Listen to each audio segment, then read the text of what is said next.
Hey, friends, welcome to 2024 here at the trophy room at the pre-show as Owen is yelling and screaming.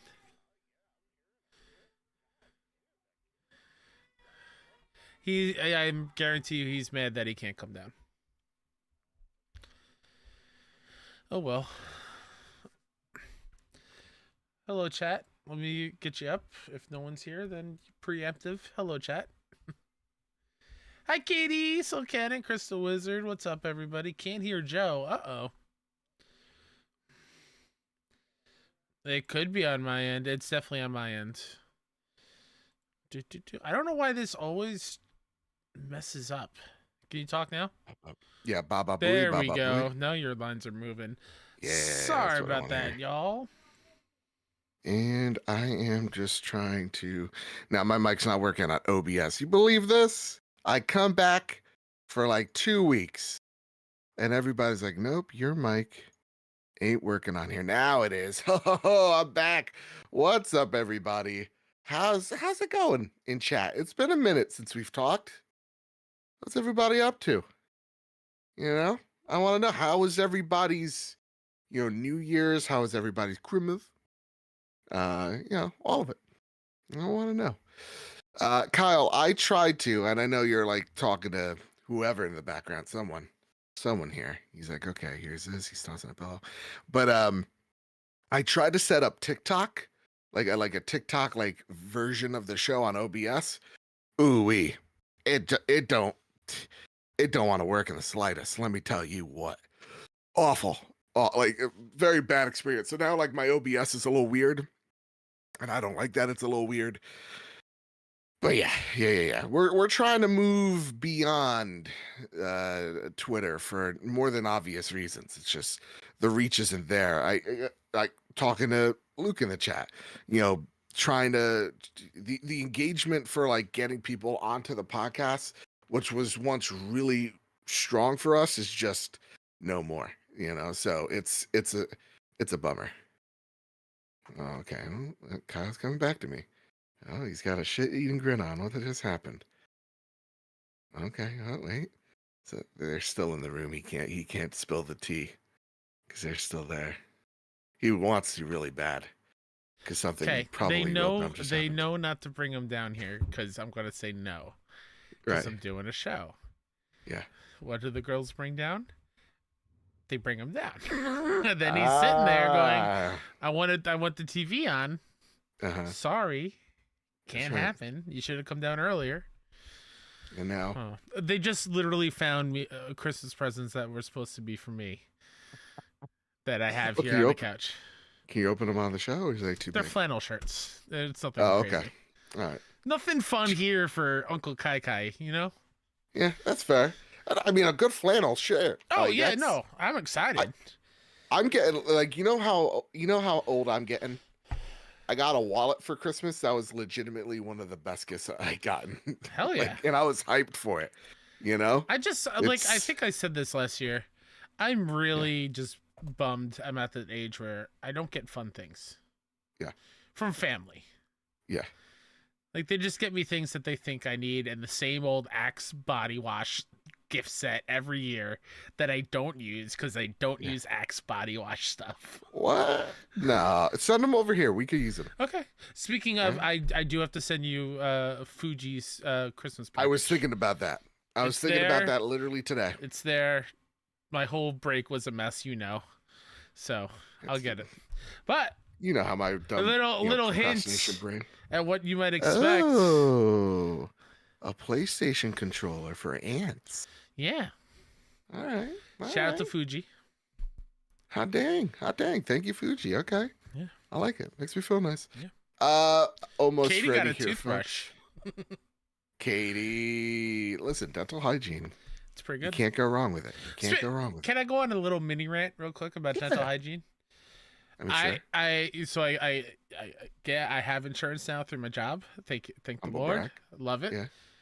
The moment I get off of it, the New York State Health Marketplace insurance that I had sent me a letter. Oh, by the way, we're fully covering all dental work.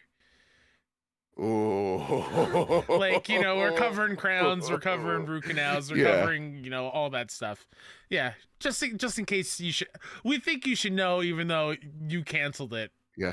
Months ago because you got Thank your you, own insurance to Hokel, work. Yeah, if that's even your real name. Appreciate it. All right, man, I'm ready. I'm ready to start the show. I'm ready to get into it with the folks in chat. I'm ready to talk about how PlayStation dead, Xbox #1. I'm ready for all of it. Are you ready for all of it, Kyle? Yeah, I'm ready. I hope you do that that kind of talk the entire episode, though.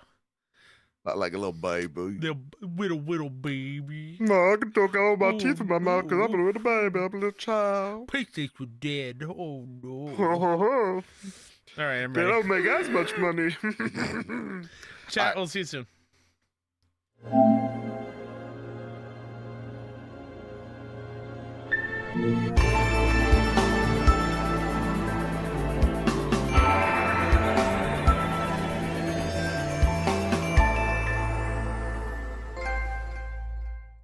Oh, wait, no longer greatness has arrived. Welcome to episode 357 of The Trophy Room, a PlayStation podcast made by the players for the players. I'm your host, Joseph, aka Mr. Badbit, and it is here where me and my best friend Kyle talk about the latest, the greatest in all things PlayStation. This week, we are talking about The Last of Us Online officially being canceled, the massive Insomniac data breach attack, the OG God of War trilogy maybe getting a remaster, and so much more of the first show of 2024, only on youtube.com/@PSTrophyroom. Look at us. With all that said, with all that out of the way, the greatest co-host, whoever is, whoever will be, Mr. Kyle Stevenson. How are you, sir? Great to be back. Doing well. Yeah. How are you? I was nailing the intro until the end. You know what? You still First nailed week it. back in 2 weeks. Listen, I'm we got a new good. number at the end of the year. We got to get used to writing. We'll get into it. How long does it take you? How long does it take you to like get it's 2024 and not 2023? Probably it's going to take me a little bit longer. Yeah. Just because like you write the date a whole lot anymore. Yeah. Yeah. Like when I would substitute teach, I would have to, like on the board and stuff for the kids to remind them, and I would always mess it up. I don't really do it, so I feel like it's going to take me longer to remember the 4. Fair. I feel like you got a good week to mess it up all the time. Yeah. Then you got a week to go, all right, we got to get it together. By week 3, you should not be making mistakes. In the rationalization of like, oh, another year has passed, you get 2.5 weeks. Okay, there's like this whole you get a month. You get to like, yeah, you know what? Yeah, 2 months. Feel it out. You get to feel it out a little bit. But I don't want to hear people complain. Oh, it's already 2024. It's February. Like that's how time works, you know. Oh boy, oh boy. Listen, I thought I'd start the year off on a new, like you, a new me, you know? Look at me, falling into bad habits already, complaining about other people and such. That said, Kyle, I want to start this show with a starter question from the audience. Of course, you can write in over on our Discord server, link down below in the description. Join the amazing community of the Trophy Room. Sindula671 writes in, Happy New Year, everybody. With a lot of people being aware of the first game you play in the year, thanks to the PlayStation wrap-up, what is the first game for you? So what's the first game you've played this year, Kyle? Was it what I think it is? Let me tell you something, Joe. Yeah, tell me a little something. I was like, I'm going to attack a whole lot during my break. Same. I was going to do so much. And you know what I ended up doing? Putting in 100 hours of Baldur's Gate 3. Literally, I think we literally did the same thing. If it does not show up as the first game played in 2024 at the end of the year, something fishy is going on. Because that definitely was the first game I played. Oh, yeah. Or booted up in the new year. There was like so many games I loaded up and I was like, I'm going to play this on the portal because like, it's going to be super slow at work. Literally, there was a day where no one was there. And I was just like, I'm just the body. So here's me and my portal. And I'm just going to be playing like, I'm going to finish Final Fantasy 16. Yeah. Did not happen. It was just Baldur's Gate. So I feel you there. That same. Yeah, Baldur's Gate. It was hard to think of any other game, and now that it is done, and we'll get into it because the Platties are coming up very soon. Is that next week? It's next week. The Platties. Get your votes and links down below. We'll vote on your game. We'll get more in depth at what I feel about Baldur's Gate, but now that it's done, I am now in the mood of I don't want to play anything. What am I going to do with my life now? It's like your Frodo, you just threw the ring down into the pit, you know? Yeah. So all I've been playing as well, Baldur's Gate, and again, we'll get into it more in our Game of the Year thing, but it's like, how lucky are we? At least for me, I played 4 games that are like, this is a Game of the Year, back to the back. Like, first it was Starfield, then Spider-Man, then Alan Wake, and then now this. I'm like, ooh, this year is going to be the hardest year to pick a Game of the Year because you can pick anyone. And I feel like our Game of the Year Platties discussion could be a full-on episode of itself. Absolutely. Forget all the other categories. I feel like it's going to take us a long time to kind of whittle it down. Yeah. That said, Yuna also writes in, hey there, you two, Happy New Year, and I hope both of you are doing well. As for the first question of the year, what are your guys' resolutions for the year in terms of gaming? Ooh. So, Kyle, what's your gaming resolution? And I want to add, what's also your podcast resolution? Ooh. Nice little wrinkle to it. A little saucy. Gaming resolution might take some by surprise. I'm not going to care as much as for trophies in 2024. Really? Yeah, I say that. I'm still going to platinum games. Oh, sure. But I'm not going to be like right now with Baldur's Gate, I'm fine not having the platinum. Okay. I can walk away for a little bit. It's not nagging at me because there's no way I can jump immediately back into a second playthrough. Sure. I can't do it. I'm going to save was it Sazza? That's what my plan is. I'll lock that plat down. You know, wink, wink, nudge, nudge. That said, don't get me started. Can I do it now? Can I say it now? Yeah, do it right now. This mother effer, everybody. Oh, there is a specific trophy in Baldur's Gate to save all the tieflings. I just learned about this literally maybe 10 minutes ago, and Joe's like, I wanted to do it. I'm pretty sure I did, and it got bugged, and it just didn't pop for me. I made sure to save every single one of them because that was like my goal. I was like, oh, well, that sucks. That's a bummer. Are you sure you saved them all? He was like, no. And Joe goes, no, it's a bug. It's fine. So what I ended up doing... I know I did, Kyle. Yeah, okay, sure. Oh, all right. Okay. So what does he do, everybody? I want everyone to listen to my words and look at me in my eyes. And you tell me... who has the worst trophy fascination here, okay? Who would stoop to such a level?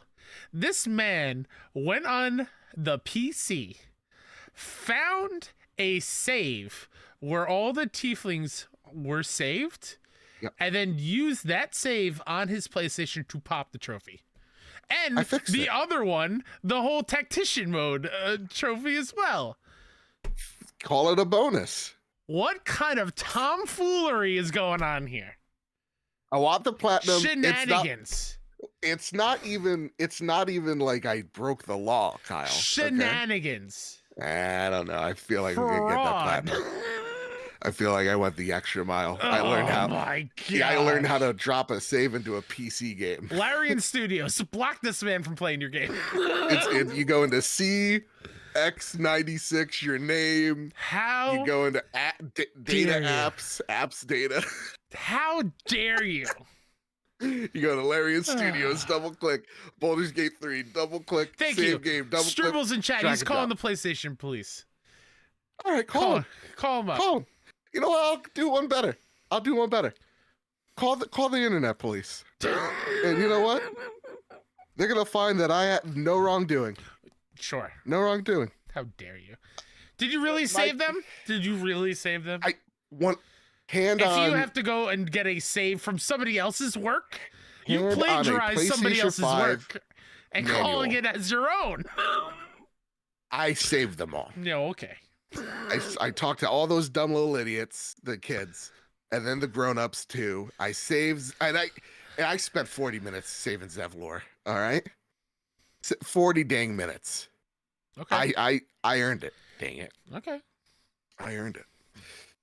That's it. My gaming resolution similar.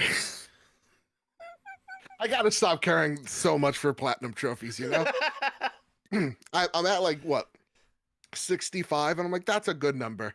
That's a good number to be on. You can't say I'm at 65 and say that's a good number. There's a number in 4 more platinums where that's a good number. That's a nice that's number. A perfect number. Yeah. It's nice. But yeah, no, I gotta stop the fascination with platinums. Okay, I don't want to start getting easy ones like pet the squirrel. Pet the squirrel 55,000 times. All right, fair enough. Listen. As for podcasting, yes. Okay. All right. What would be your resolution for podcasting? That is a good question. You think you're gonna get good at it this year, bitch? We've made it 20 minutes into the first episode of the year, and I would like to announce that I'm leaving the trophy room. It's been real. It's been fun. I'm sure some of you are happy to hear it. You know what? Fuck Joe. You know what I'm saying? No, you're the best. You're the best. What would my podcasting goal? Honestly, I just want to do more like voice actor interviews. I know that's kind of a cop out, but I really want to talk and chat with like talented individuals. Yeah, I want to talk about the process with creative people. You know, I think that's the one like resolution I want, because we did a lot of awesome work last year, but I feel like after our bench star interview, it's like things happened, life happened, right? Especially on my end and your end too, where then like we kind of felt a little complacent, and I feel like, to me, I want to have a big guest every month. I want to have. It's a good goal. I'm with that. A cool voice, a cool voice every month that we're sitting down and we're chatting. Whether it's a cool content creator, whether it's a developer, whether it's of voice talent. We need to talk to Danielle again after the God of War Valhalla stuff. I stumbled into a spoiler and I'm like, now I need to play Valhalla. This is you amazing. Didn't play it yet? So. Only Baldur's Gate. I'm telling you. Oh, okay. So I did do that as well. Okay, fair enough. Yeah. But yeah, that's my resolution. I want to get more interesting voices on this show. Yeah. Mm-hmm. That said, all right, listen, we got a ton of stuff to talk about. But before we do, a little bit of housekeeping. Of course, head on over to the Trophy Room store. We got Merch BB, link in the description. We also got By the Players, a community show. This month, Kyle, guess what we're talking about this month? Take a guess. Take a gander. Alan Wake. And I think we're talking about it on Saturday, January 12th, if I'm not mistaken. I got to use my phone to look it up, because if I look on the computer, it's going to mess up the layout. Fair enough. You get that information. But go ask Marcus, go ask Michael, aka Drellish. Shoot your link over there, see what times work for you, and see if we can't get this together. We have a By the Players channel in our Discord, so please check it out there. Mm-hmm. And that's where you'll keep all your up-to-date info on when we do these. So join that Discord. So that said, it's time for our Patreon pitch. January 13th at 9 a.m. Sorry, Joe. No, that's great. January 13th, 9 a.m. Of course, there was something I knew I was missing when we were writing the notes, and it had to be the most important thing. I'll write it now so we don't forget for next week. Thank you. Of course, it's time for our Patreon pitch. The reason why we look so great, sound so awesome is because of your generosity over at patreon.com/P Trophy Rooms. Like we say each and every week, if we ever got you through a long car ride, a tough day at work, whatever your situation may be, it really is appreciative. Even if it's just $1 our way over at patreon.com/PS Trophy Room, it does keep the lights on. It pays for all the cool stuff that we're able to do. We're trying to go to PAX this year. We got accepted as press. That's crazy. We need to go to Green Gorilla's Gamer's wedding. Okay. Which again, my presence is a gift. I need to get a passport. Do you need a passport if you're going to Canada? We went over this. I think I need something. I don't have anything. I think a head of a or moose. an enhanced. Oh, I see what you're saying. Bring Like an offering barter. of maple syrup and Canadian maple leaves or something like that. Yeah, bacon. A poutine bowl. A poutine bowl. We call them disco fries here in Jersey because that's proper. Anyway, I want to thank our newest members, Randy Hill at the platinum tier, AJ the Turtle UAGB at the bronze tier, Delicious Morsels at the bronze tier. I want to thank our our premium producers, Todd Borowitz and Toxic. I want to thank our platinum members, Jay Shea, Jedi Master Ren, Cowboy Danger D, Jonas Young, The Green Gorilla Gamer, Chaotic Monkey, Millennial Falcon Gaming, Rico Kill 90, Stephen Flesh, Strubles and Bits, Bertos Maximus, Chris, Hybrid 748, Matt Valdez, Chris the Wizard, Solo, Liam Russ, Silk Cannet, Decimine, Jadis Von Metal, Mitchell Gramling, Liam Russ, and Jonas Young. I want to thank our gold members, Cypher Primus, Darth Simon the Pie Man, Jesse Garcia, JB the Purple Monkey, Hyde and Doris, Katie, Kevin Mitchell, Kevin Diaz, Marcus O'Neill, The Red Arrow, Aegis Hermit, Androsor, Astronaut Jr., The Winter Gamer, Robbie Bobby Miller, Brenton Zachary, Brenty Blob, Bubble Boy N7, Captain Logan, Final Fan XZ, Hambone, JD Dillinger, M9 Prime, Stone Cold, E.T., Tino 6 Speed, N. Johnson, Sean McKenzie, Rick Arrington, Spayman Bayman, Matthew King, the Overlord, Dewane Roxia, Drellish, Rick Davis, Black Mavericks, and Suddy. Thank you all so much for supporting us like you do. And again, keeping the lights on. Couldn't be more appreciative of that. Now, Kyle, it's time not just to catch up with the news that we missed, but time to square up the news. Take it away, Kyle. A lot went down after our last live recording, so buckle in, everybody.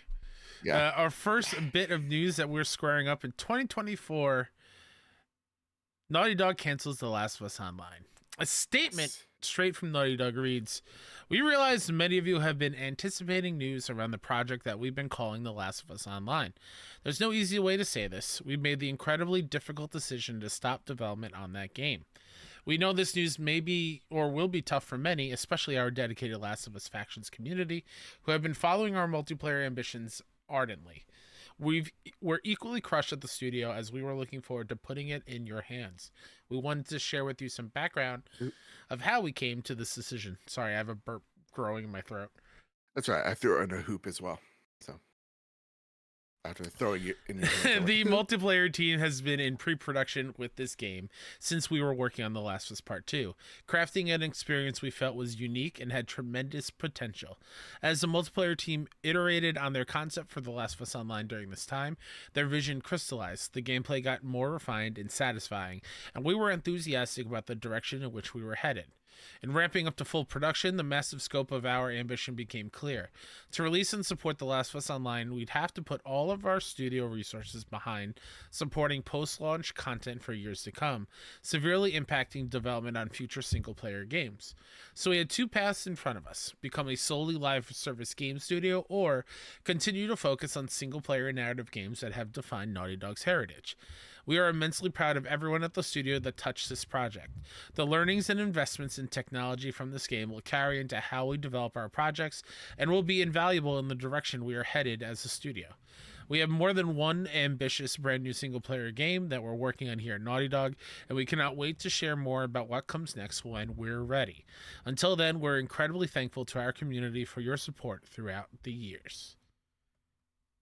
Ooh, Kyle, this is big. This is something that we talked about back in October when it was on ice, and you know it's a bummer. And well, I mean, let's get into the first question. Kind of sums up my thoughts as well. Long Chicken writes in, short but simple question: what the heck it happened to Naughty Dog with the cancellation of Factions multiplayer game and bad communication surrounding it? I'm starting to lose trust in my, up to this point, most beloved studio. Was waiting nearly 10 years for this. Was it greed, mostly from Sony? Was it Bungie? We'll probably never know. I hope the lessons learned will see the light of day, even in a single player experience. Maybe we'll get a not so ambitious, not so greedy normal multiplayer factions with part 3. Who knows? This news was really disappointing for me, but in the wake of what's happening right now at Sony, probably unavoidable. Would love to hear your opinion on the matter. As always, much love from across the pond, and keep up your awesomeness. Your favorite chicken. Kyle Stevenson, Joseph how are Moran. we feeling, man? I mean, I won't sugarcoat it. I'm bummed. Yeah. But that's maybe 25% of how I feel. I'm largely okay with this. Okay. Especially because of their statement and how it read and what this cancellation meant. Like, I would have not have been okay. And I feel like I can speak for most people. I feel like we would not be okay if Naughty Dog was solely just a live service studio. We like Naughty Dog for their single player stuff, the set pieces in Uncharted, the emotional storytelling in Last of Us. That is why I play their games. That is what I hope to continue to do going forward. So the fact that they felt that if they went down this road and the ambitious project that was The Last of Us Online would cause them to put way too many resources behind it and take away from single player things, I'm definitely okay with this being canceled. Okay. Because that, to me, that is single player stuff will be my go-to. And was kind of my fear when this first was announced of all these live service games from Sony, of them getting away from single player stuff. Yeah. And it sounds like that could have been a real possibility. So for me, I similar to you. I know Naughty Dog and love Naughty Dog for their single player games. Factions is an incredible multiplayer experience. If you haven't, go play the remaster. My favorite multiplayer experience. It's really good, and I think it's underappreciated. Uncharted 4, Uncharted 3, Uncharted 2, yeah, and 4, right? 4 had a great multiplayer, yeah. But I remember 2 being the thing that got me, and like great multiplayer experiences.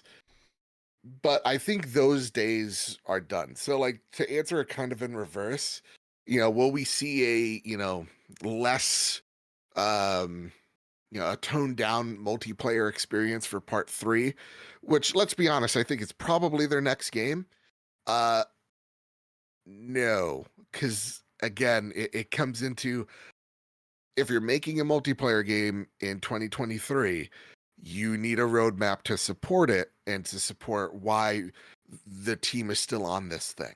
So no, I don't think we're gonna get I think the age of, like, with few exceptions, like a Call of Duty, you're not gonna get a big single player game with a multiplayer suite in your AAA games. Again, few and far between. I can list like Call of Duty, Halo, Gears, and even then, like, look at like Halo and Gears, right? Especially Gears. Where are you, buddy? Coalition. You sent out a tweet. I thought, I love you so much. But like, yeah, I think those days are over. So I want them to focus on what they're really good at, the single player experiences. I'm just aggravated at how long it took them to get to this realization, that this wasn't the path for them. Because, like, when you ask the question of, was it greed from Sony? I think it was opportunity. If I'm Naughty Dog and, I see that I have something here, there's a really good idea to monetize, and I could get more money from Sony to do that thing. Remember when Last of Us Part 2 came out, 2020, right? That's when live service games, the bubble, was no sign of it bursting anytime soon. So, like, imagine you going out there going, hey, listen, we got this good idea. Let's work on it a little bit more. Let's workshop it, and getting your team to work on something while you're brainstorming the next idea. But then Bungie comes in, and when you take a look at Bungie, I forget who said this. It's not an original idea from me, but they're a studio of 1,000 plus, and they make one game. right? Naughty Dog is like a team of like what, 200, 300, a fraction of the size. So when you take a look at like those studios' outputs, it's clear to see, yes, Naughty Dog would have to transform its entire studio to support this one game and this one franchise. And as much as I love The Last of Us and do think part 3 is the next game, I don't want them to be just the Last of Us, studio. Online, I know them yeah. for more. Yeah. So, to me, I think it's good that they ultimately came down to this decision, but it's just a bummer it took them 4 years to get to it. Yeah, That's a lot of time wasted. I'm 1000% with you on that one. I wish they came to that realization sooner. Yeah. But also, at what point do we have to say that that decision was above them? At what point was that decision Jim Ryan's thing, and he or other people on the board were like, we need these live service games, and quote unquote forcing, I'm putting in air quotes, I have no other knowledge of it, but like making that such a mission of what the PlayStation identity is across the board. Yeah. And them not really having their choice of like single player games they can make as well, but saying everyone has to do a live service thing. Right. Or not even say forcing, but incentivizing. Yeah, I think thank you. That's a better word. That's a 1,000%. Right. So like if you're a team out there, what's going to give you more money? The single player thing, which y'all are really good at, but then also dangling, hey, listen, like look at Ghost of Tsushima, right? Has a multiplayer mode people genuinely like. I think there's going to be a bigger, broader idea of that. And you just saw them practice. Hey, what if we sold, Ghost of Tsushima Legends as a standalone thing? That's them, testing the waters of what, not to say they could get away with, but what, they're introducing to their audience. Will they bite at this price point for a multiplayer only thing? So, yeah, I think it's a whole lot of things that culminated into this one moment, but I think it echoes the fact that Sony has put themselves in this really weird corner in terms of live service. And I think it's partially the reason as to why Jim Ryan is probably leaving on his own terms, but them going, okay, we need a fresh way of thinking about how we are, what our output looks at PlayStation Studios. So I think this is a sign to get a less of a bummer, a good sign overall, because I think we're starting to see their studios go back to the things that they're really good at. And at the end of the day, I think maybe we lost 1 or 2 years of output. Like, I bet you if they weren't so laser focused on a Naughty Dog multiplayer thing, we would be on the cusp of a Naughty Dog project right now. Yeah. Like, we would be talking about The Last of Us Part 3 right now, the trailer we just saw. So, yeah. It's, again, it's a bummer, but I do think they're going to try live service games again, but they're going to do a much different approach. Yeah. If that makes any sense. All right, Kyle. It's time for the next bit of news. And this one's a doozy. This one is such a doozy. Yeah. That Joe and I went back and forth of how we were going to tackle it, and I'm still not, me speaking personally, still not 1,000% comfortable and wanting to do it, but I understand that we should talk about it. But this whole thing just sucks. The whole situation sucks. Absolutely. A story so large that we have a question before the article. Yeah. So Kyle, take it away. Chris Scullion over at VGC writes about the Insomniac breaking silence on extremely distressing data breach. And Green Gorilla Gamer wrote in with a request. This is not so much a question that you can answer, but more of a small request.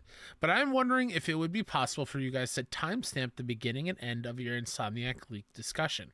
It's a terrible thing that happened, and I didn't want to give it the time of day. I had a couple things spoiled for me, but I haven't seen screenshots or gameplay of Wolverine that is apparently out there. This is terrible, disgusting behavior. It happened to Rockstar, and now it's happening here. I don't know if it's boredom, ignorance, or showing off, but people need to stop. Kind of Funny didn't discuss the leaks themselves, but instead how it affects the people involved, and that's all I've listened to. Yeah. So how we're going to talk about this is, first and foremost, this thing's an ogre. It's got layers. So I want to make sure that we're talking about each layer with respect. Was that respect. a Shrek joke? Absolutely a Shrek reference, not a joke. Oh, it has layers. Did we cancel Shrek? When did this happen? No. It just I didn't have that on my 2024 bingo board. You know. You gotta write a new board.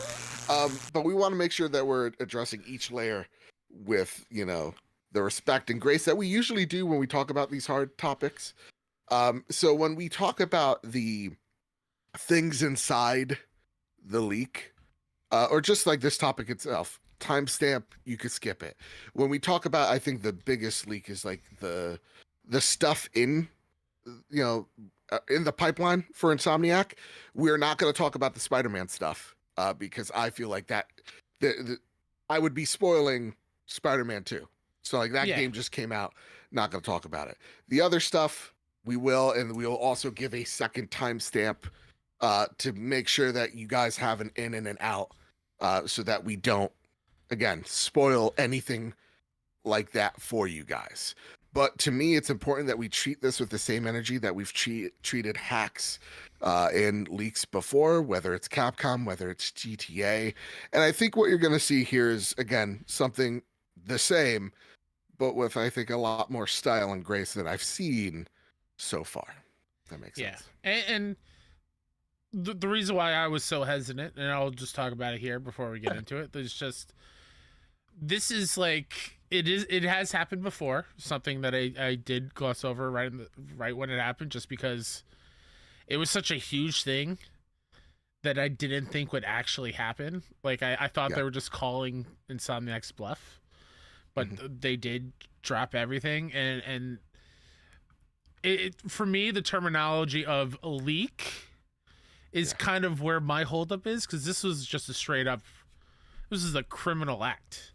Yeah, so like, give me all your money or else. Exactly. And then you know what I'm also going to do is divulge tons of personal information out there that ruins people's lives. That is where I feel like this is bigger than just, here's what Insomniac has coming down the pipeline and numbers or whatnot. Like, that to me is the main story of people's lives being affected, and we will get into it, and Joe helped me see that light a little bit during our talk. But to be clear, this just is awful. It's awful when it happened to Capcom. It was awful when it happened to the people at NVIDIA. It happened recently to, didn't Ubisoft also just have something? They stopped it. They stopped it. Okay. Yeah. But like he's walked in on him with a baseball bat, chased him out. I have no idea why people feel the need to go after devs and whole publishers for no other reason than money, shits and giggles and money. Like, it's ridiculous. So yeah, in the way I see it is, when we talked off air, is we could be followers of this conversation. We just do what everybody on Twitter tells us to do. We could be leaders of a conversation, because what I don't want is Xbox Fanboy 720 and PlayStation Fangirl 690 having and leading these conversations and it just getting toxic. I would rather us be in charge of how we shape the conversation than have it shaped for us. And that's what's important to me, at the very least. Okay. Well, let's get on into it. Yeah, here we go, get right everybody. into it. Timestamp now. Boom. On Tuesday, this was weeks ago. On Tuesday, a ransomware group released more than 1.3 million stolen files, including 1.67 terabytes containing information on Insomniac's future titles and confidential staff information. Now the studio has officially responded, explaining the effect the attack has had on the staff. Quote, "Thank you for the outpouring of compassion and unwavering support," the studio wrote on Twitter. "It's deeply appreciated. We're both saddened and angered about the recent criminal cyber attack on our studio and the emotional toll it's taken on our dev team. We have focused inwardly for the last several days to support each other. We are aware that the stolen data includes personal information belonging to our employees, former employees, and independent contractors. It also includes early development details about Marvel's Wolverine for PlayStation 5. We continue working quickly to determine what data was impacted. This experience has been extremely distressing for us. We want everyone to enjoy the games we develop as intended and as our players deserve. However, like Logan, Insomniac is resilient. Marvel's Wolverine continues as planned. The game is in early production and will no doubt greatly evolve throughout development, as do all our plans. While we appreciate everyone's enthusiasm, we will share official information about Marvel's Wolverine when the time is right. On behalf of everyone at Insomniac, thank you for your ongoing support during this challenging time. End quote. Okay, so first, let's talk about the devs, the people that have been, affected by this the most. Understand that this isn't just like, details of a video game and a pipeline that is no doubtably going to change between now and 2035, right? No doubt.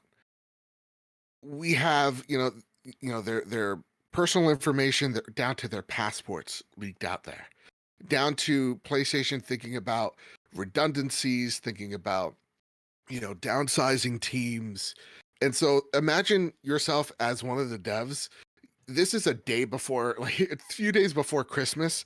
You're thinking about kicking up your feet and just relaxing with family. Now, all of a sudden, you have to change all your personal. The momentous launch of Spider-Man 2.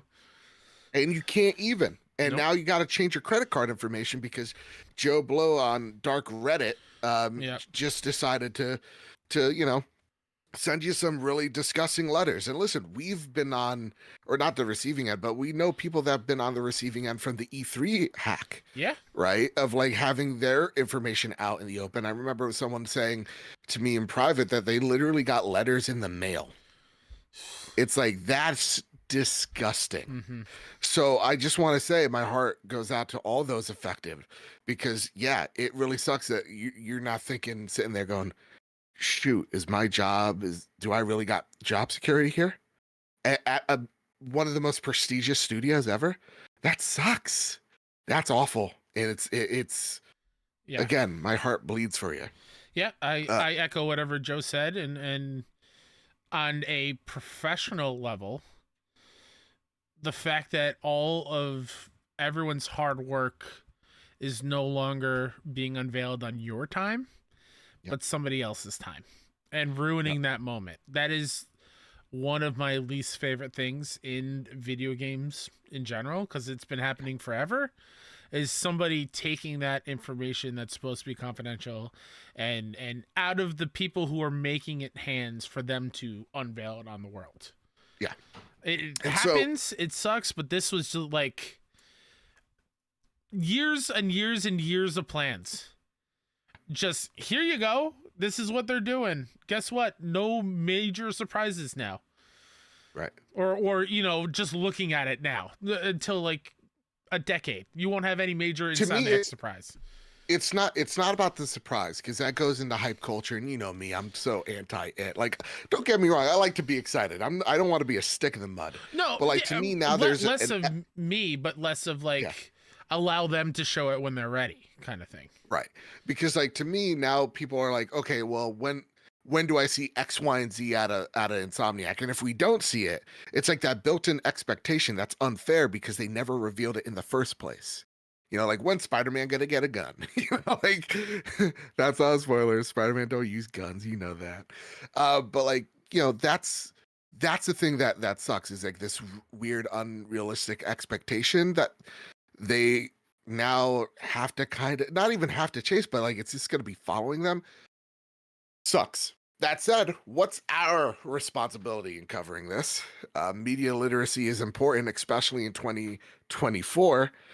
Who are we? We're content creators. We're influencers. We are enthusiast press. The beauty about our job is it's not a job.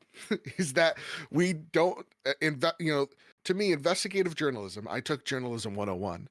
And when they told me that you can't just press L1 and the room lights up and all the evidence is laid out in front of you, I lost interest. Right. So understand that we have conversations about what we think is important to PlayStation that week. Right. And the beauty that's of podcasting is that our show is going to be different from Podcast Beyond than PS I Love You or, Sacred Symbols. We find things more important. One thing may be a main topic here that's not going to be talked about on Sacred Symbols, right? Like that's the beauty of what we do. Now, if you are a news outlet like an IGN and a GameSpot, you do have an obligation to report on the data as long as it's dropped ethically. So in this case, though it's not ethically obtained, it was dropped in a public forum, and now you have this information. It is your due diligence to go out there, your responsibility rather, not your due diligence, to go out there and parse out that news for people. Absolutely. When people do it wrong, like IGN, where they just said everything in a social media post that leaked, that sucks, because people that wandering eyes that just scroll up and they see an image they didn't want to see, that really sucks. And that's just SEO. That's just, the click, that's standard like clickbait. If you're like GameSpot and you're like, we're going to take a moral stand and not talk about it at all, well, you are then showing that there is a PlayStation bias, because you did it the same for Xbox, you did it the same for Capcom, you did it the same for GTA, you did it the same for the NVIDIA hack. So you are proving that you do have an allegiance somewhere. And I get it. It's a sticky situation. And if you're a developer out there, you feel constantly ostracized and yelled at, and you get 2 moments to say, hey, this is the thing I'm really proud of. And it constantly gets stolen from you because some guy named the Snitch wants to feel important for 15 fucking minutes. Right? Because some guy wants to sell his NFTs. Right? And he'll go out there and leak the GTA stuff, the GTA trailer. And you're working on something for years, and then all of a sudden, the announcement, the weight off your chest, is taken from you and just thrown out there. Sucks. It's awful.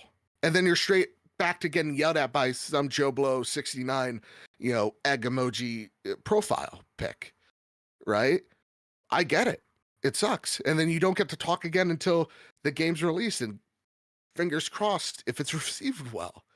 So that's the thing that I see all perspectives and sides. We have an obligation, not to Insomniac, not to PlayStation, not to anybody but our audience, of what we discuss. And I think what's important for us is that we discuss things in a genuine manner, of which I don't think has been discussed yet.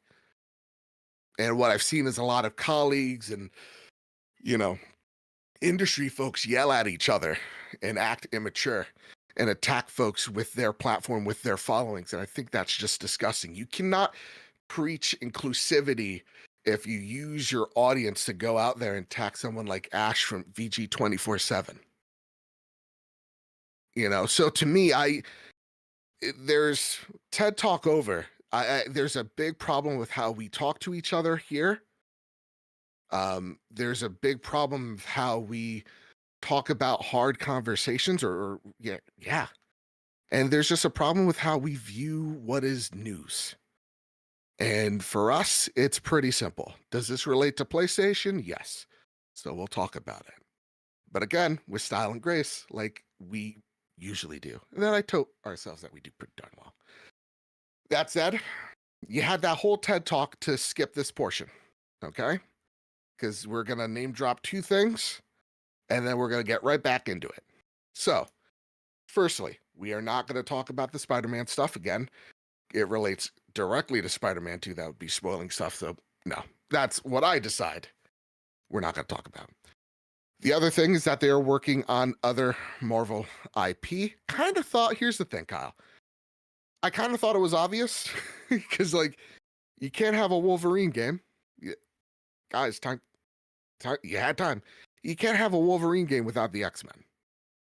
So I thought this next one was kind of obvious here, but we have an X-Men game for 2030, and then we have a new Ratchet and Clank game coming sometime in 2029, and then a new IP somewhere in the 2030s. And PlayStation has a deal with Marvel that says they have exclusive rights to certain characters That I don't know for certain, but I'm assuming Logan is one of them.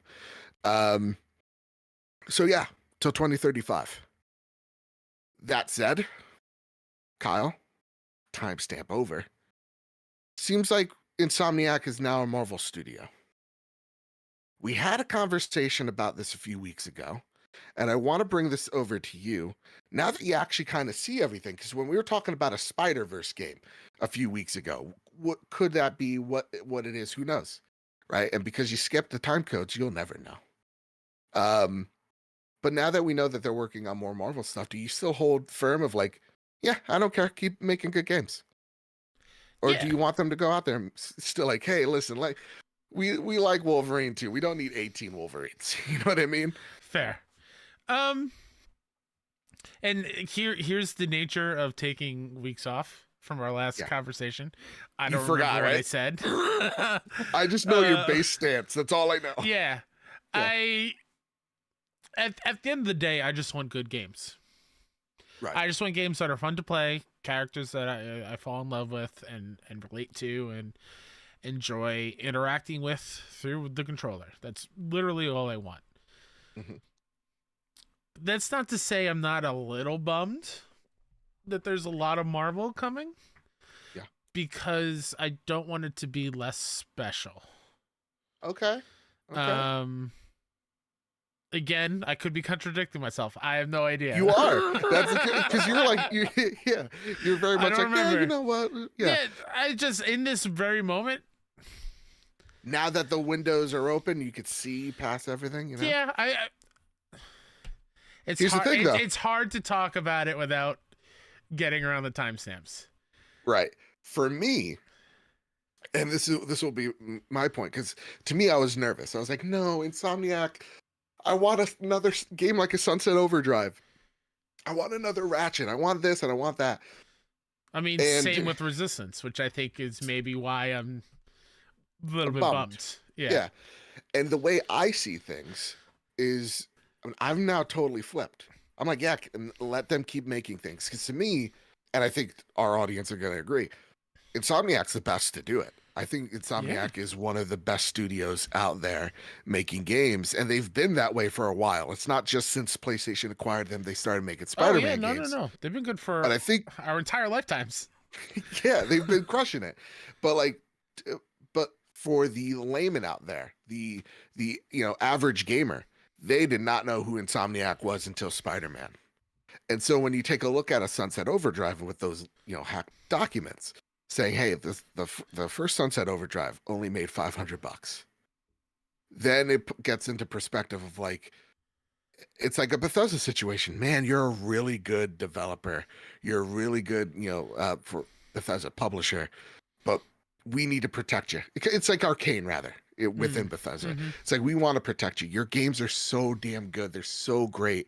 And if that means, hey, they're making a Insomniac game, but it has a Marvel skin on it, then I don't quite care, because it's the mechanics that matter. So This is kind of, I think the documents kind of help me kind of see things better here, where it's like, yeah, all right, so what? I get to see, Insomniac be more secure. I get to see them make stellar games. Who cares if it has a Marvel skin on it? I don't. That's how I feel. Yeah, I mean, I'm always going to be okay for good games. Like, that's what I want every end product to be. Yeah. It's. I think it's just me being just being bummed out personally that one of my favorite series is not in the plans. Fair. I think that is where I'm coming at in this moment, and maybe why I flipped from the last conversation, because it was still unknown.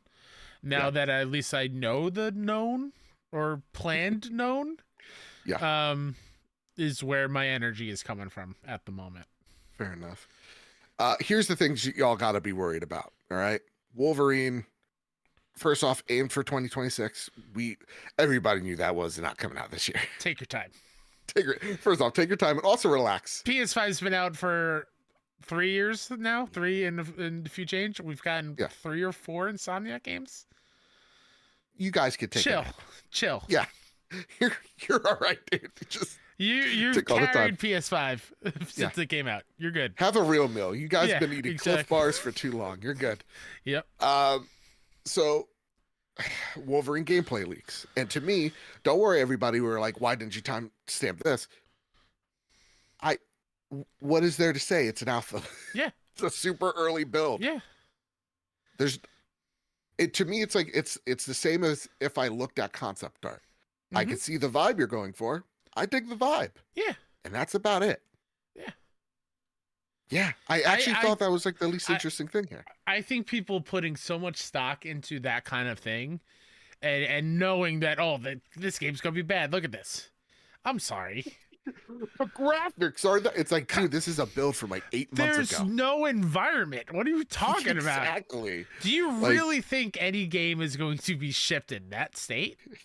Get over yourself. Not Redfall. This is not a win. You are not winning a conversation when you bring this up. It's just, take a look at anything you've ever made or done, work-wise, creatively on your own.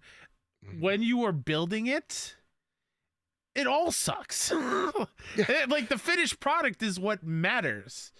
What we saw is the skeleton. Exactly. You need to build. Yeah. So, like, calm down, everybody. Yeah. But people are like, why does why does this look like a PS2 level? Because they haven't put any textures in. That's how the game looks. Where do you think they start? Exactly. You think they start on the texture pack? Before they even put the character mod on, they were just a stick figure, probably.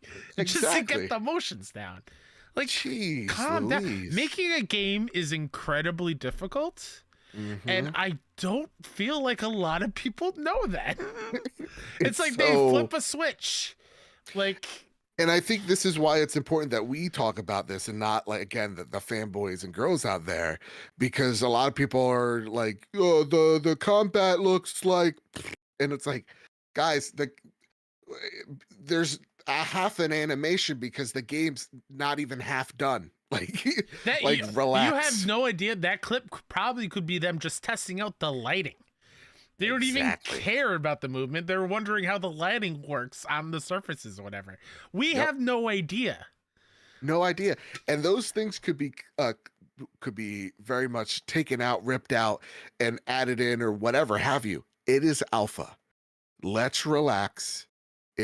I feel like it's because when, like, a Call of Duty beta comes out and it's like the alpha test and you get to pre-order it and you play it 3 months early for like a weekend. Yeah.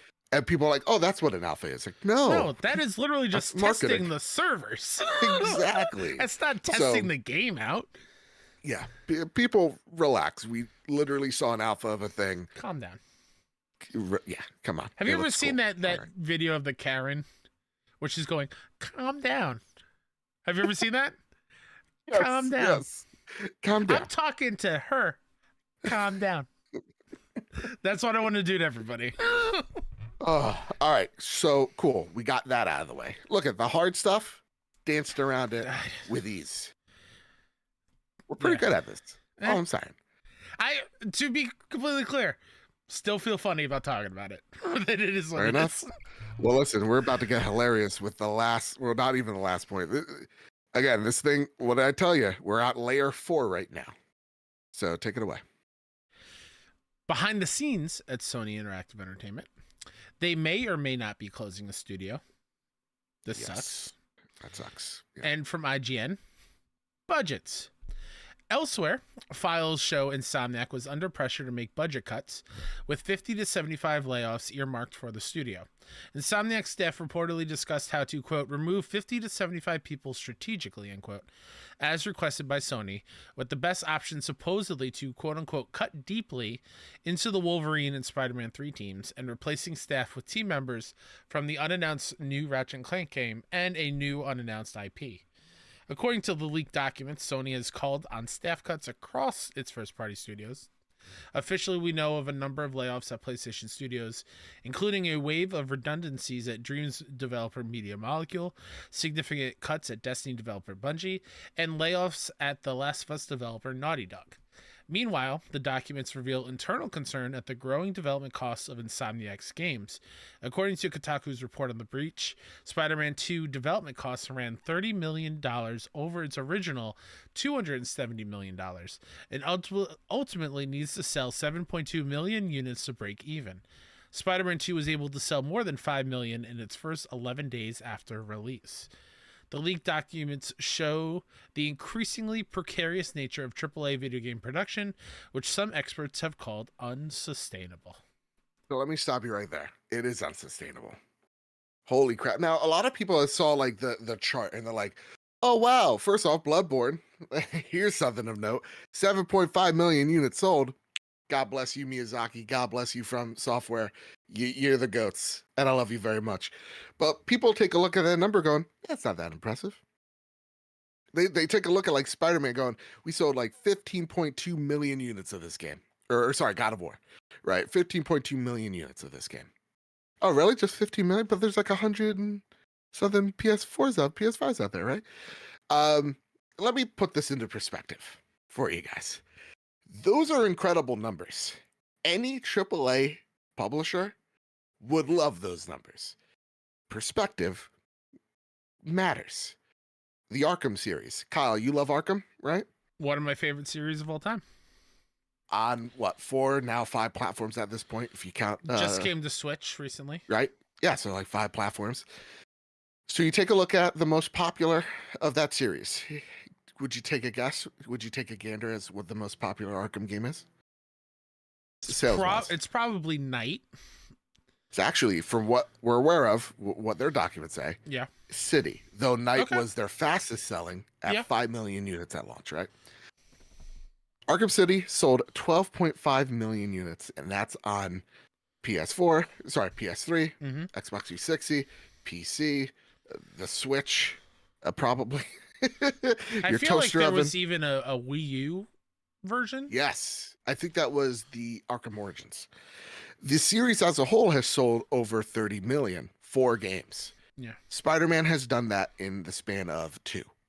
Yeah. We have not counted Spider-Man 2 yet. And that is on now technically 1.5 platforms because sorry. Now it's on 2 platforms. Miles Morales is on PC. So perspective matters. That's a lot of units for one box.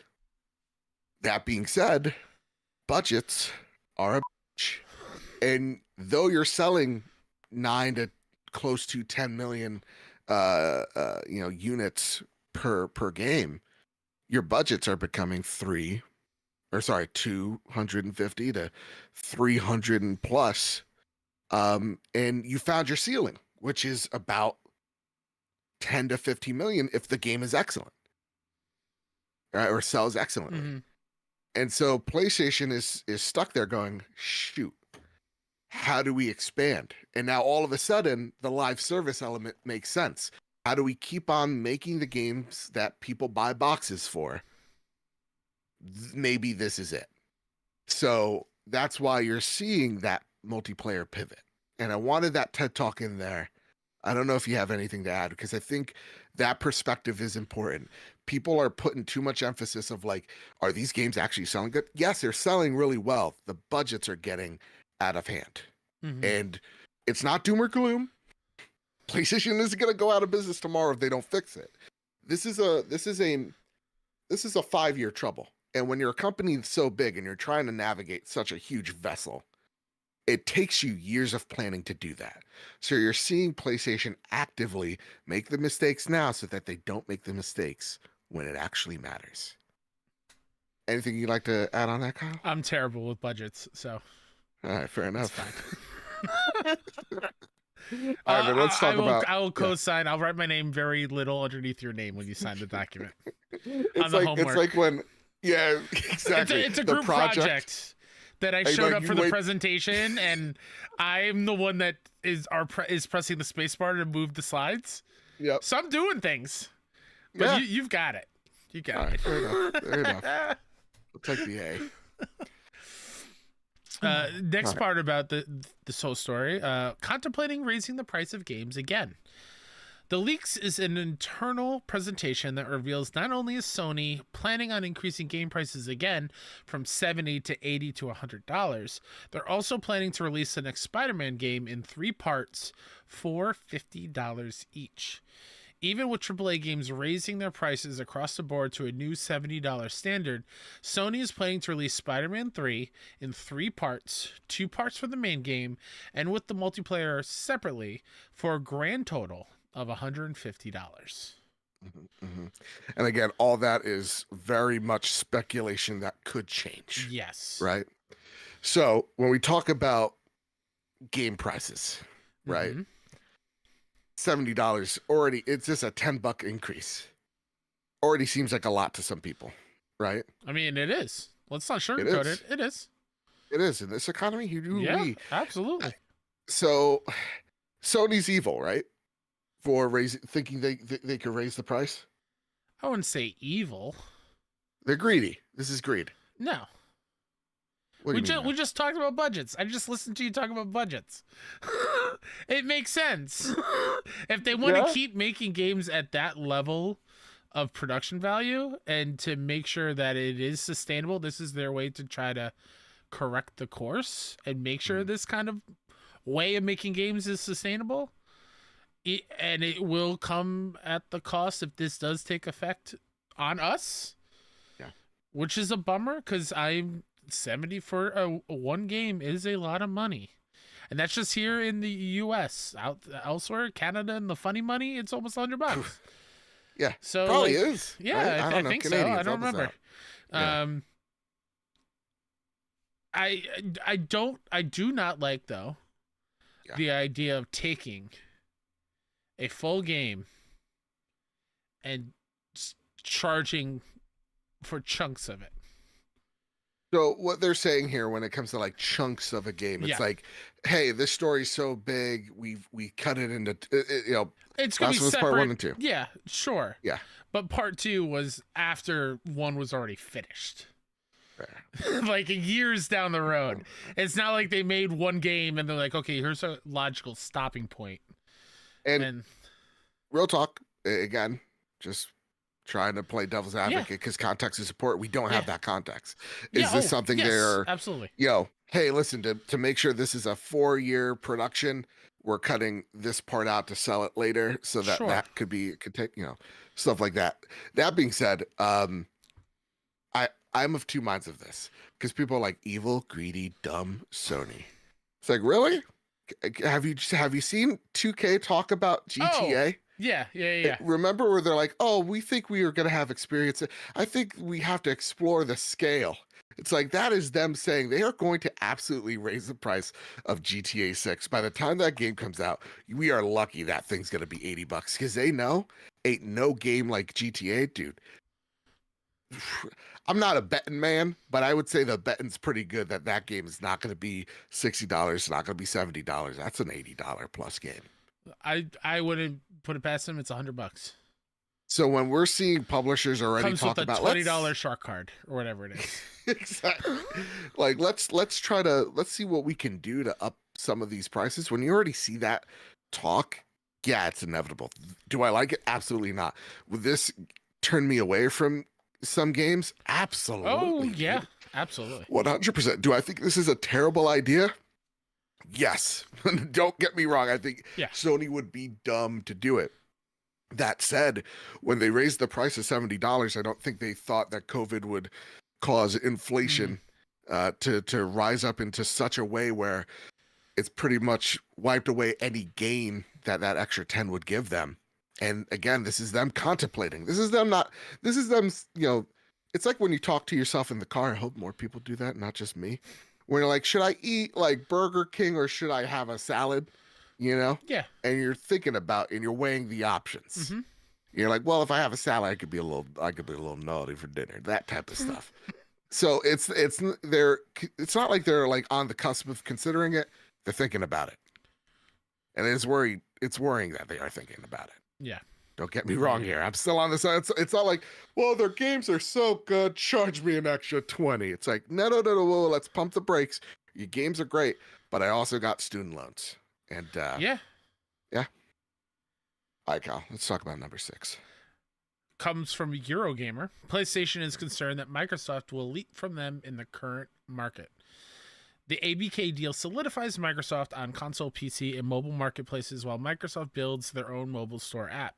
Threats identified by Sony include Microsoft using Call of Duty to, quote, disrupt and threaten console gaming and game subscription markets, end quote, with a potential massive threat to PlayStation Plus. Sony identified all the above as having the potential to, quote, leapfrog our current pillars, which are already dated and behind the competition, end quote. How does Sony respond then? The hack document states that the company must, quote unquote, expand, although whether this means acquisitions of its own is unclear, and maintain its current model of premium game sales as a, quote unquote, central approach. Ooh, what do you think they mean when they say expand, Kyle? They say we must expand. What's that expansion? Why am I hold on. There was a joke that was loading, and it's gone. What was it called? I should know this. This is a shame. Go for it. Of Going West. What was that called? Manifest Destiny? There you go. It's their Manifest Destiny. Oh, boy. They're just trying to expand their territories. Oh, boy. Yeah, well, it's not good. What do they mean? I think it's maybe just less acquisitions in my mind at this very current moment, and more of where you can play PlayStation. Yeah. I think that is where they mean expand, and less let's go spend money to buy a studio to get more things under our umbrella. It's more like let's get us more on smart TVs and get the cloud game service everywhere kind of situation. They're taking a look at like, oh shit, you could play an Xbox on a Samsung. Now I don't know anybody's realistically doing that, but like that's an option. That's a crazy option.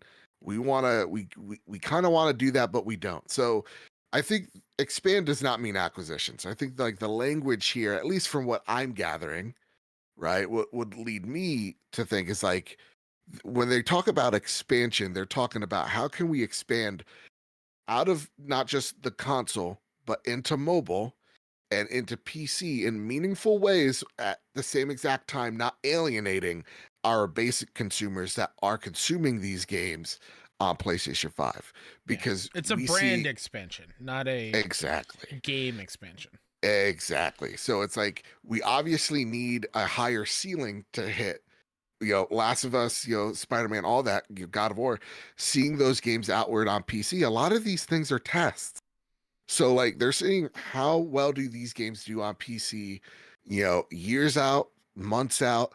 They're testing the waters to see how well their games do on PC. No doubt they're going to try something with mobile. They are trying with mobile, and what that looks like is going to be interesting. But when they talk about expansion, they're talking about meaningful ways to grow the umbrella of PlayStation. And when I think of acquisitions, Kyle, this is what I'm thinking about. Acquisitions that are meaningful to mobile, acquisitions that are meaningful for PC. Maybe you get a few more developers out there helping teams get their games onto PC, like a Nixus Part 2, maybe Nixus expands, all that type of stuff to support their games. It is not them going out there going, all right, so we're going to buy Ubisoft. It's like, no, I think it's them looking inward of saying, how do we grow the brand? Yeah. All right, so we got a few questions. You ready for this? Ready. You've been reading a lot. It's my turn to read, okay? First episode of the year. Please give me credit. Eon888 writes, Happy New Year to both of you, and may 2024 be the best one yet after a tough year for you all last year. In terms of PlayStation, this year, whilst I would like to know some more exclusives, I would like the next upgrade to PlayStation Plus service. I think they should be looking to start having more exclusives more often and a timeline like we see on Game Pass. Overall, I like the service, but look at last year's bounty of games. Too many for people to buy, yet very few made it to the service, even when several must have struggled to make profit. Anywho, have a fantastic evening and keep up the great work. There is also in those documents talk about expanding PlayStation Plus to things like PC, things like mobile, because they need to grow that subscription service as well. It's also hit a ceiling of around high 40 million. So when I take a look at like upgrading PlayStation Plus service with exclusives, PlayStation tried that with Horizon. They see, oh wow, engagement goes up, subs go up, but the sales of the game dip. So you're seeing them practice. You're seeing them, test things out and seeing where there's movement and where there's maybe not. That said, Kyle, what would you like to see to the PlayStation Plus service that makes it more lucrative? I think I'm the worst person possible to ask this question to. Fair enough. Just Fair give enough. me the actual PS Classics thing. That's all I want. That's all I truly want. Is more of that back catalog being readily accessible. Even though I didn't really play a whole lot of them, just knowing that they are there for when I decide to play or have that itch to go back and play one of them would be nice. To circumvent that whole exclusive on PS Plus thing, something I just thought of that I think would be cool to then expand it in other platforms, specifically PC, is to allow PS Plus subscribers to get access to the PC versions of some of their games. So that way, instead of having to rebuy a game on PC, if you're a PS Plus subscriber, you gain access to that catalog on your PC. Like that. That might be a way for them to kind of gain more ground and more subscribers and gain more people there, but who knows? Yeah.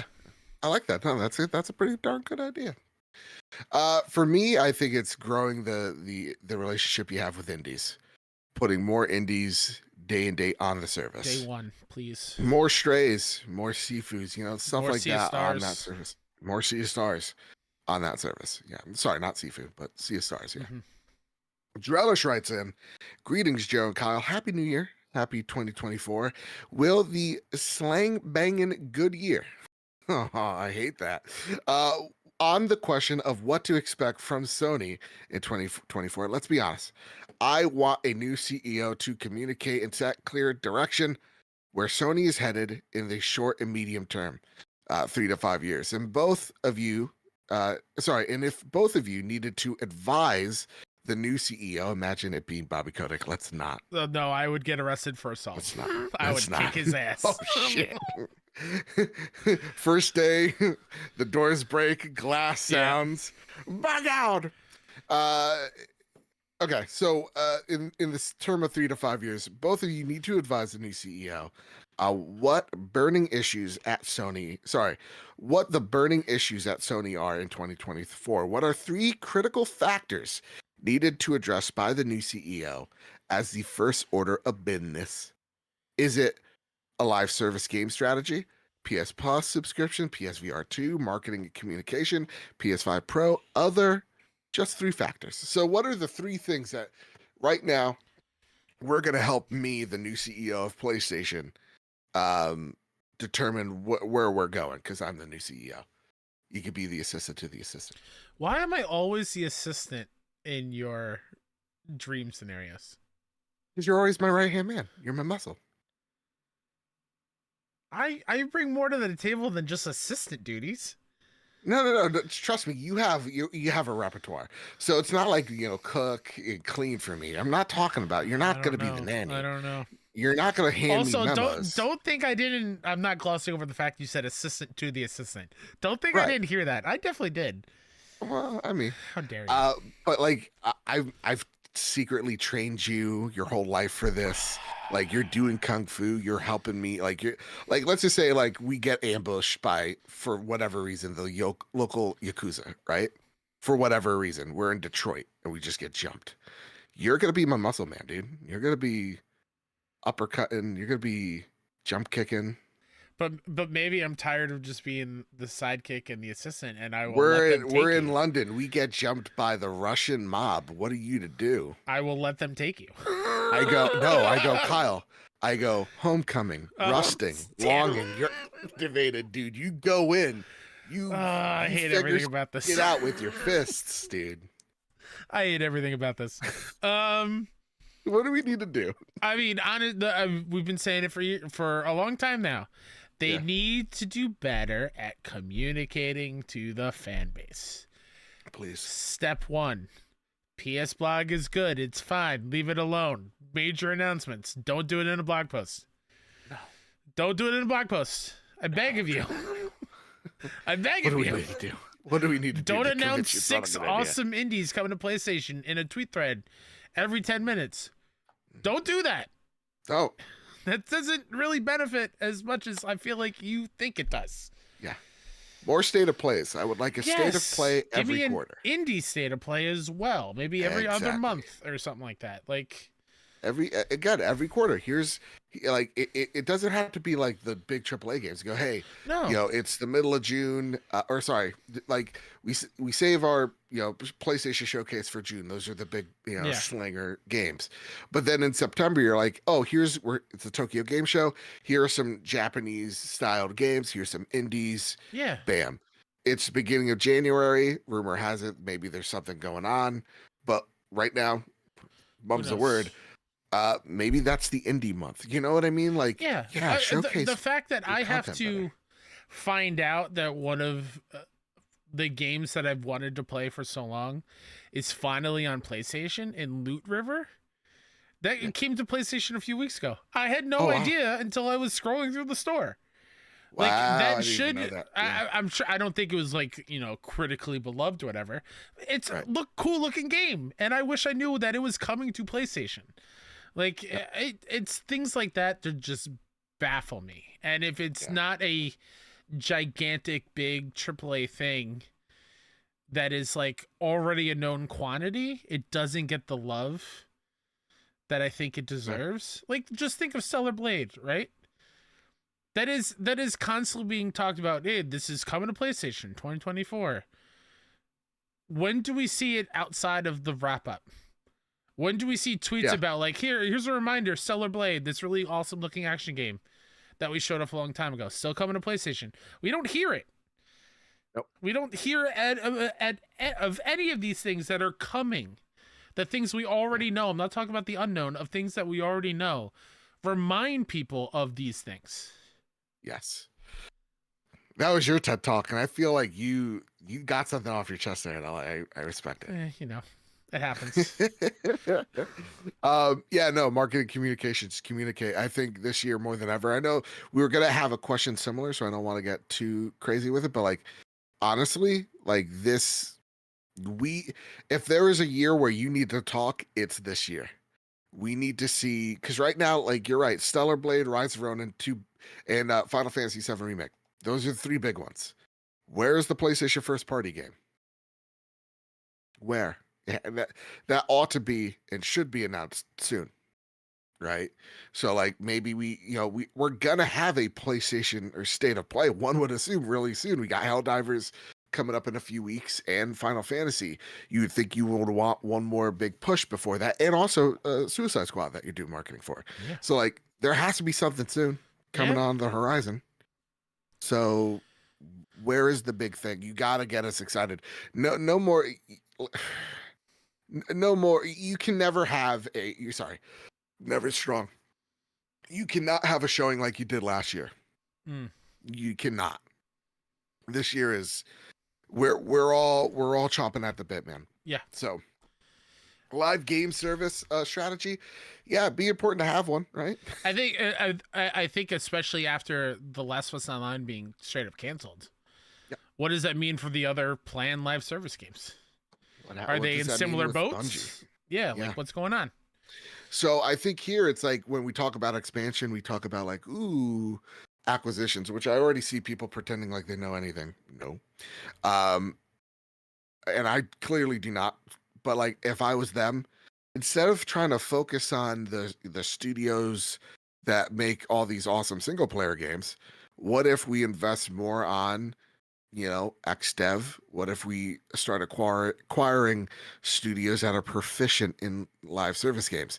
Now, you just got burned with Bungie because I think that's been a whole big rigmarole, but we're seeing, and we're going to talk about this in flashes, but you're seeing Call of Duty vets inside of PlayStation right now, working on secret projects with secret teams. So, like, build stuff, man. Every single time anyone, it's not just you, it's anybody in my life says, oh, we hear it from inside, blah, blah, blah. I think of the call, it's from inside the house. The calls. What's your favorite scary movie? I got it. Oh, boy. But yeah, then last but not least, the PlayStation subscription. Again, just more indies, man. Yeah, and to also another classics. The other two bullet points of like PS5 Pro, they'll talk about it whenever. I don't think it's a major priority when it comes to PlayStation right at this very moment. I do feel though they need to show more love to PSVR 2. And I think that goes with the whole don't just strictly rely on the blog and tweet threads. Like, give us a VR focused state of play. Yeah. Like, support these things. Don't let this happen, another Vita happen. Because PSVR 2 is pretty damn great, but I'm kind of with what I think you're about to say, where we're getting Vita'd. It feels like it came out, they did it, they handed it in, and if things come to it, things come to it. I don't know. It's whatever. I think their hands are in too many pies right now. Yeah. And I think they gotta focus and realign. And listen, again, I love my PSVR. I've been playing it, so like this is not me regretting my purchase, but like to see the lack of acknowledgement from PlayStation, even that this thing exists, man, it's aggravating because there's stellar experiences. Yeah, I mean, Dwani in chat says that there are over 200 PSVR 2 games. Yeah. I get that, but most people don't know that. Yeah, and we're seeing really talented studios that want to make big games here. Shutter and close. Yeah. And Dwayne says it's lack of marketing. Agreed. Lack of marketing. They need to show off these really cool things that you can play. All right, guys, that's all the leaks, the rumors, the pipelines, all of it. This was the biggest hack, one of the biggest hacks ever, and one of the biggest pieces data leaks just ever. And so for us to just brush it off, I didn't feel like that's appropriate. I think we've spent a good amount of time on it. So, here's the time where we pat ourselves on the back. Good job, us. Good job. All right, Kyle. One more rumor. Just a little sprinkle. Just a little. This comes from Nikki Blake over at Eurogamer. Nikki writes, original God of War trilogy is rumored to be getting remastered. The original God of War trilogy could be getting the remastered treatment. That's according to Xbox Era's Nick Baker, who announced on quote-unquote the 4th annual Grubsmas... What's that say? You got it. Grubsmas Spectacular. Spectacular. There it is. Spectacular. Got it. The no vowel after the H threw me off. That he heard a remaster of the first 3 God of War games might be happening. Quote, I told a friend of mine who also loves the OG God of War trilogy that this might be happening. Then they got very excited. And I've heard that we might be getting the original God of War trilogy remastered on PlayStation, end quote.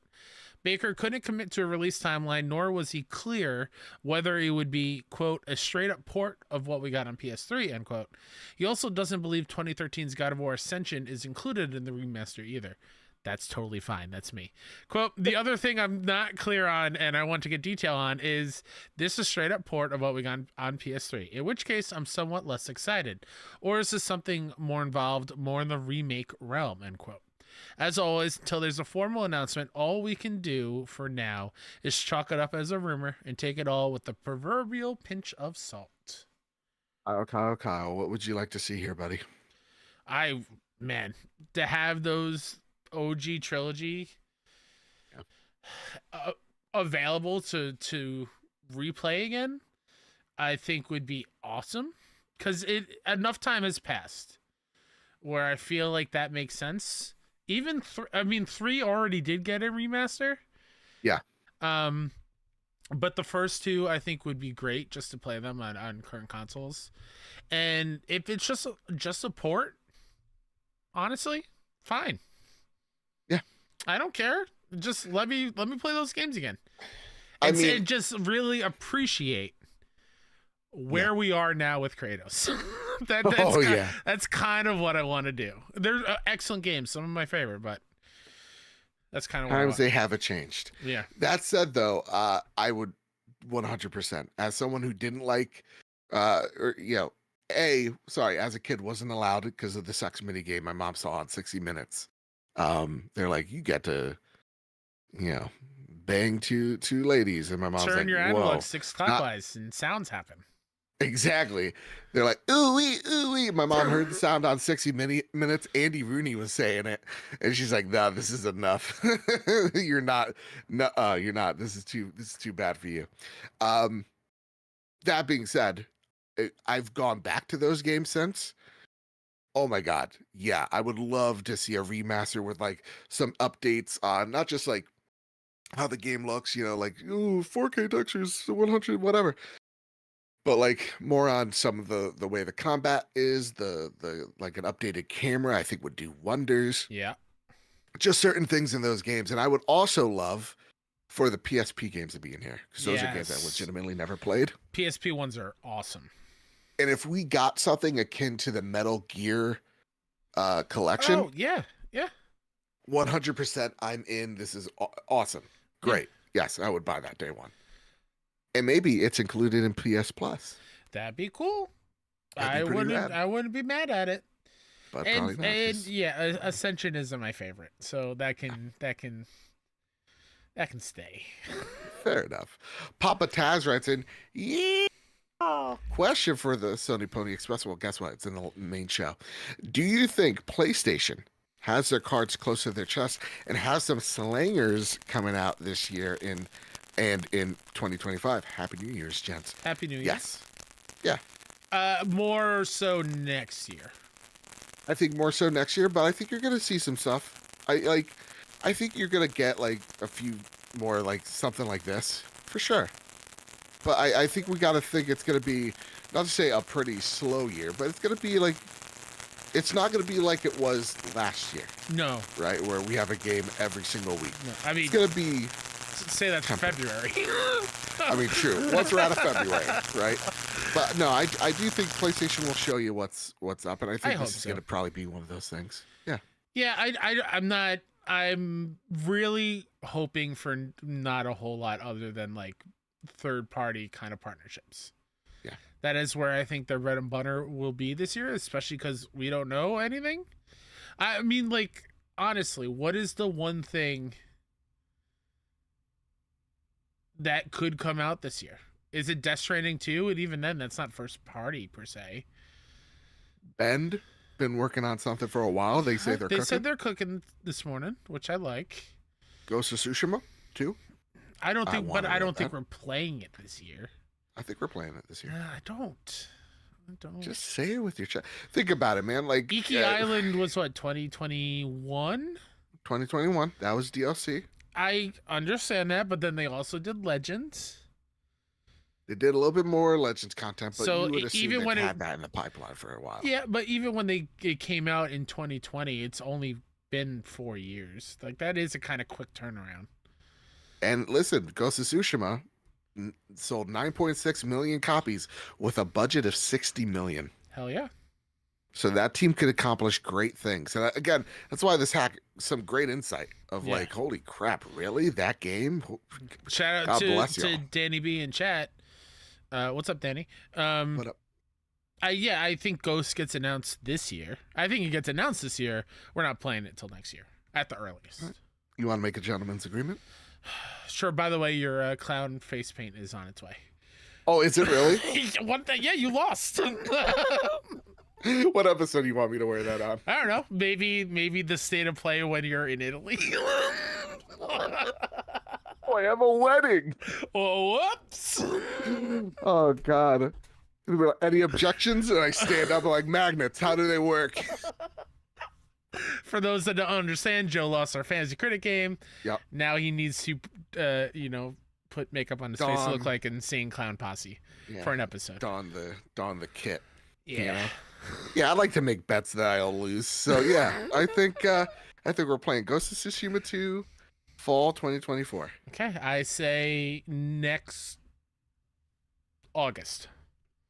All right. 2025 August. What's if I win, you have to wear a bee costume. A bee? Yep. Okay. And randomly, when I make like a hand gesture, maybe a clap, at the buzz, you have to you have to recite a line from the Bee Movie. Oh my god! In your best Jerry Seinfeld impersonation. Oh, that's not good. I don't have one. Oh my god! What's the deal? No, we gotta save for the bet. Okay, I'll have to think. I don't have one at the ready for you yet, so I'll think about it. All right. Bertos Maximus writes in, good evening, gentlemen, and a very happy new year to you both. So I would like to ask, what is your biggest want for PlayStation in 2024? Joe, please pick something other than Bloodborne announcement. I got you guys. Come on. I'm more than just Bloodborne. It's also Elden Ring. I, for one, would like to see Star Wars Outlaws hit our consoles this year. It will be the Starfield of PlayStation, but better. I'm not a Starfield hater. I'm an actual fan. I'm not sleeping so good these days, so maybe I'll make an effort to watch you guys live. Love you both. As always, House Slinger for the win. I love the Slinger representation. Stay safe. Keep hunting. Always your friend from across the pond. My biggest want's Ghost of Tsushima 2 and Elden Ring DLC, but I don't think I'm getting really either of them. Yeah, I don't know what my want is. I'm getting my want in February is the new Final Fantasy VII remake game. So I tell you, I'm getting hyped. I'm in. I already requested my days off from work. Nice. I'm diving fully in.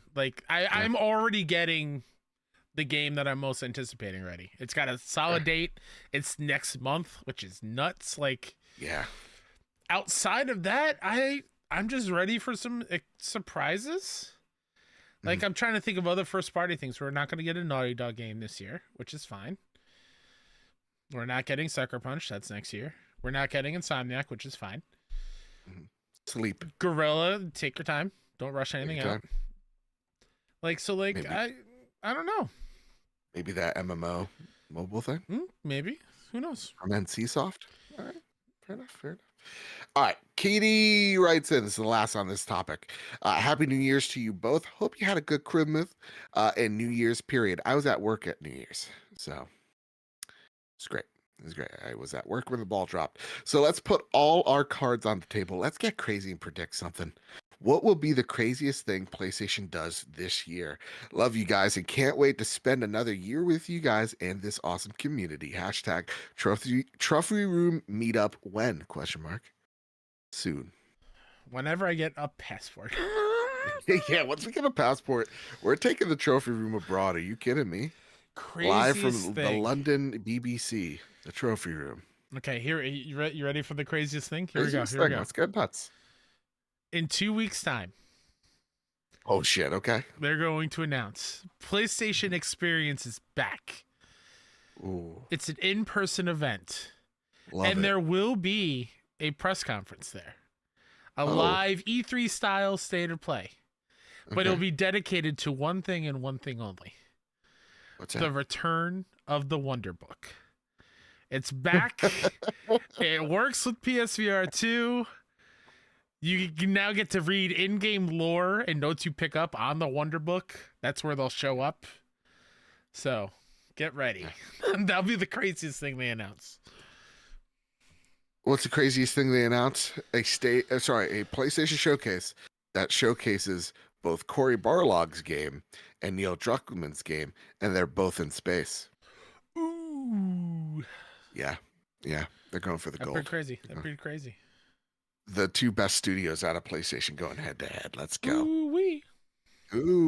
All right, Kyle, it's time for some flash news. Gotta run fast. Or as I like to call it, the Zermina Khan block, because you know what? She wrote all of these. I'm just reading them. Go over PS Lifestyle. Check her content out. She's amazing. We should have her on the show. Yeah, that'd be write great. that down. Zermina, I hope you have a good mic, maybe even a webcam. And like a LAN connection into the laptop, because Come on, the connection's got to be good. We're literally hosting this on two sites as we're recording. You know, it's like it's nuts. We got quite a setup here, is what I'm saying. Sony has quietly hired former Call of Duty bigwig and Deviation Games team. This comes from Zermina Khan over at PS Lifestyle. SIE has hired former Call of Duty producers John Brundell, along with a number of former Deviation employees. The circumstances surrounding the recruitments are a bit curious, considering that Deviation Games is working on a AAA PS5 game, or was. Remember last year? Looks like a lot of that team was let go. Founded by former Call of Duty veterans, Blundell Deviation Games went on to sign a partnership with Sony to work on a new AAA PS5 project. However, beyond the PlayStation 5 blog announcement, nothing ever came to the partnership, and Blundell departed from the studio he co-founded. Then rumors emerged that Deviation Games PS5 exclusive was canceled.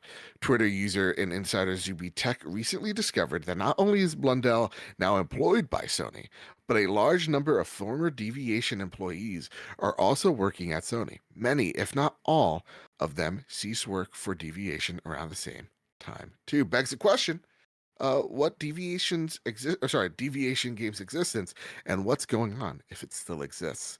Fans are left wondering if Deviation's PS5 project, the rumored to be shooter, is one of the live service games Sony has canned. Goes back to what we were saying earlier. I know, Kyle, you probably don't have much to go on this, so I'll just jump in here by just saying, goes to what we were saying earlier. They're not giving up the golden goose that is live service. They're just trying again differently. So whatever went on behind the scenes where they're like, listen, we want to keep the talent but scrap the project. Interesting call, but again, context is key. We don't have any of it. So also, just to note, studio behind the PSVR and PSVR 2's Firewall games shutting down also comes from Zermina. They wrote by saying, as a AAA VR developer, we are just not able to justify the expense needed going forward. Sorry. Part of the statement reads, we are a team of fearless innovators willing to push new technologies to its limits, and I'm extremely proud of the team and grateful to our investors, our partners, and of course, the community of dedicated and passionate gamers. It's been a wild ride. Thank you. This really sucks. It's a bummer. It's honestly, it's been a bummer just seeing Firewall Ultra is the new one. Yeah. It's kind of lack of push. Yes. Yeah. Like, I think that was one of the first PSVR 2 things that we knew about. I got excited for. And then it just kind of like, well, we're going to talk about the Crossfire game instead. Yeah, and then that kind of went away. And that's a bummer because the first Firewall, not my jam. I can tell it was a quality VR title. It was great. It kind of just seemed like they ran out of investment and they ran out of cash to sustain content going forward. And it's a bummer to see. And again, there's a lot of talk of ifs when it comes to VR right now. I would love to see PlayStation get aggressive and go after something like Asgard's Wrath, which I'm hearing stellar things about. Go after indie teams that are making interesting VR projects.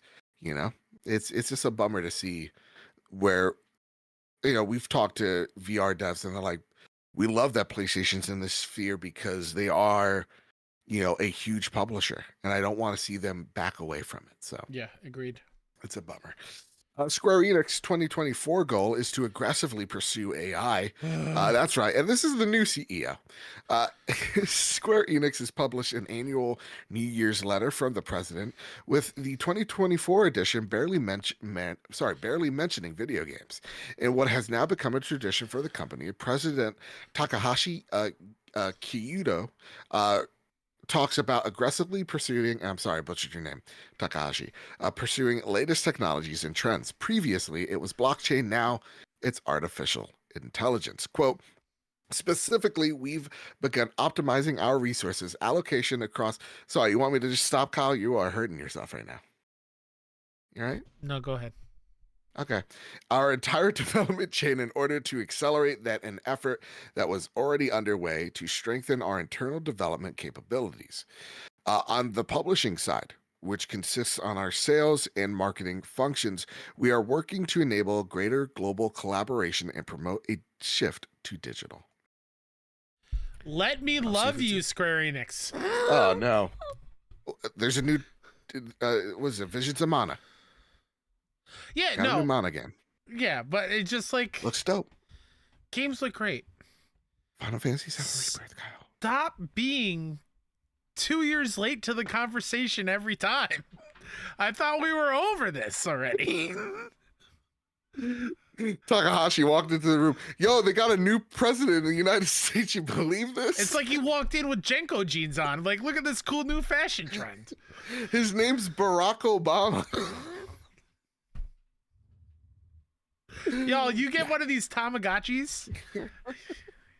It's crazy. I have a virtual pet wherever I go. Heard this new band called Nickelback. I think they're gonna go somewhere, man. This is how you remind me. It's a jam. Everyone should be playing that at all times. Oh, God. Ruben Studdard won American Idol, guys. What a voice. Yo, have you heard of this show called Lost? I think it's Purgatory. I don't know. I just finished Hero Season 1. I can't wait to see how Season 2 shapes up, you know?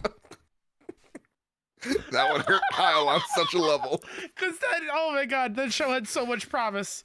Yeah, no, listen, this sucks, but it's not like every other company isn't pursuing this too.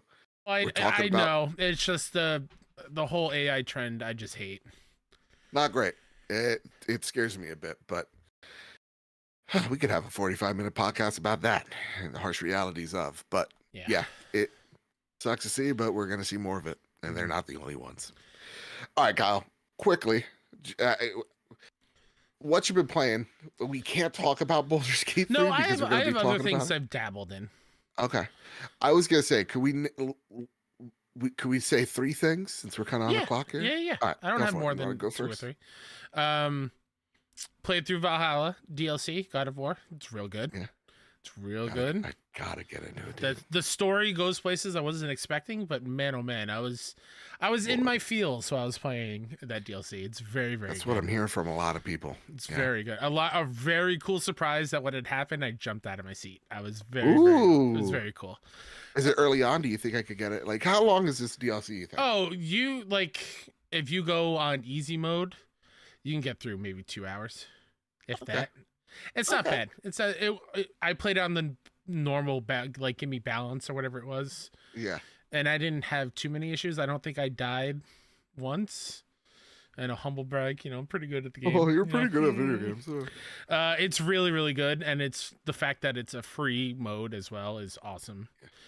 Hopped into Chants of Sonar very briefly. Gorgeous looking puzzle game where you have to decipher language and then use that to solve puzzles. Not my favorite thing in the world. It's just not clicking. So unfortunately, I'm going to probably not go too much farther into it. And then got it for free during Black Friday, so I feel good about it.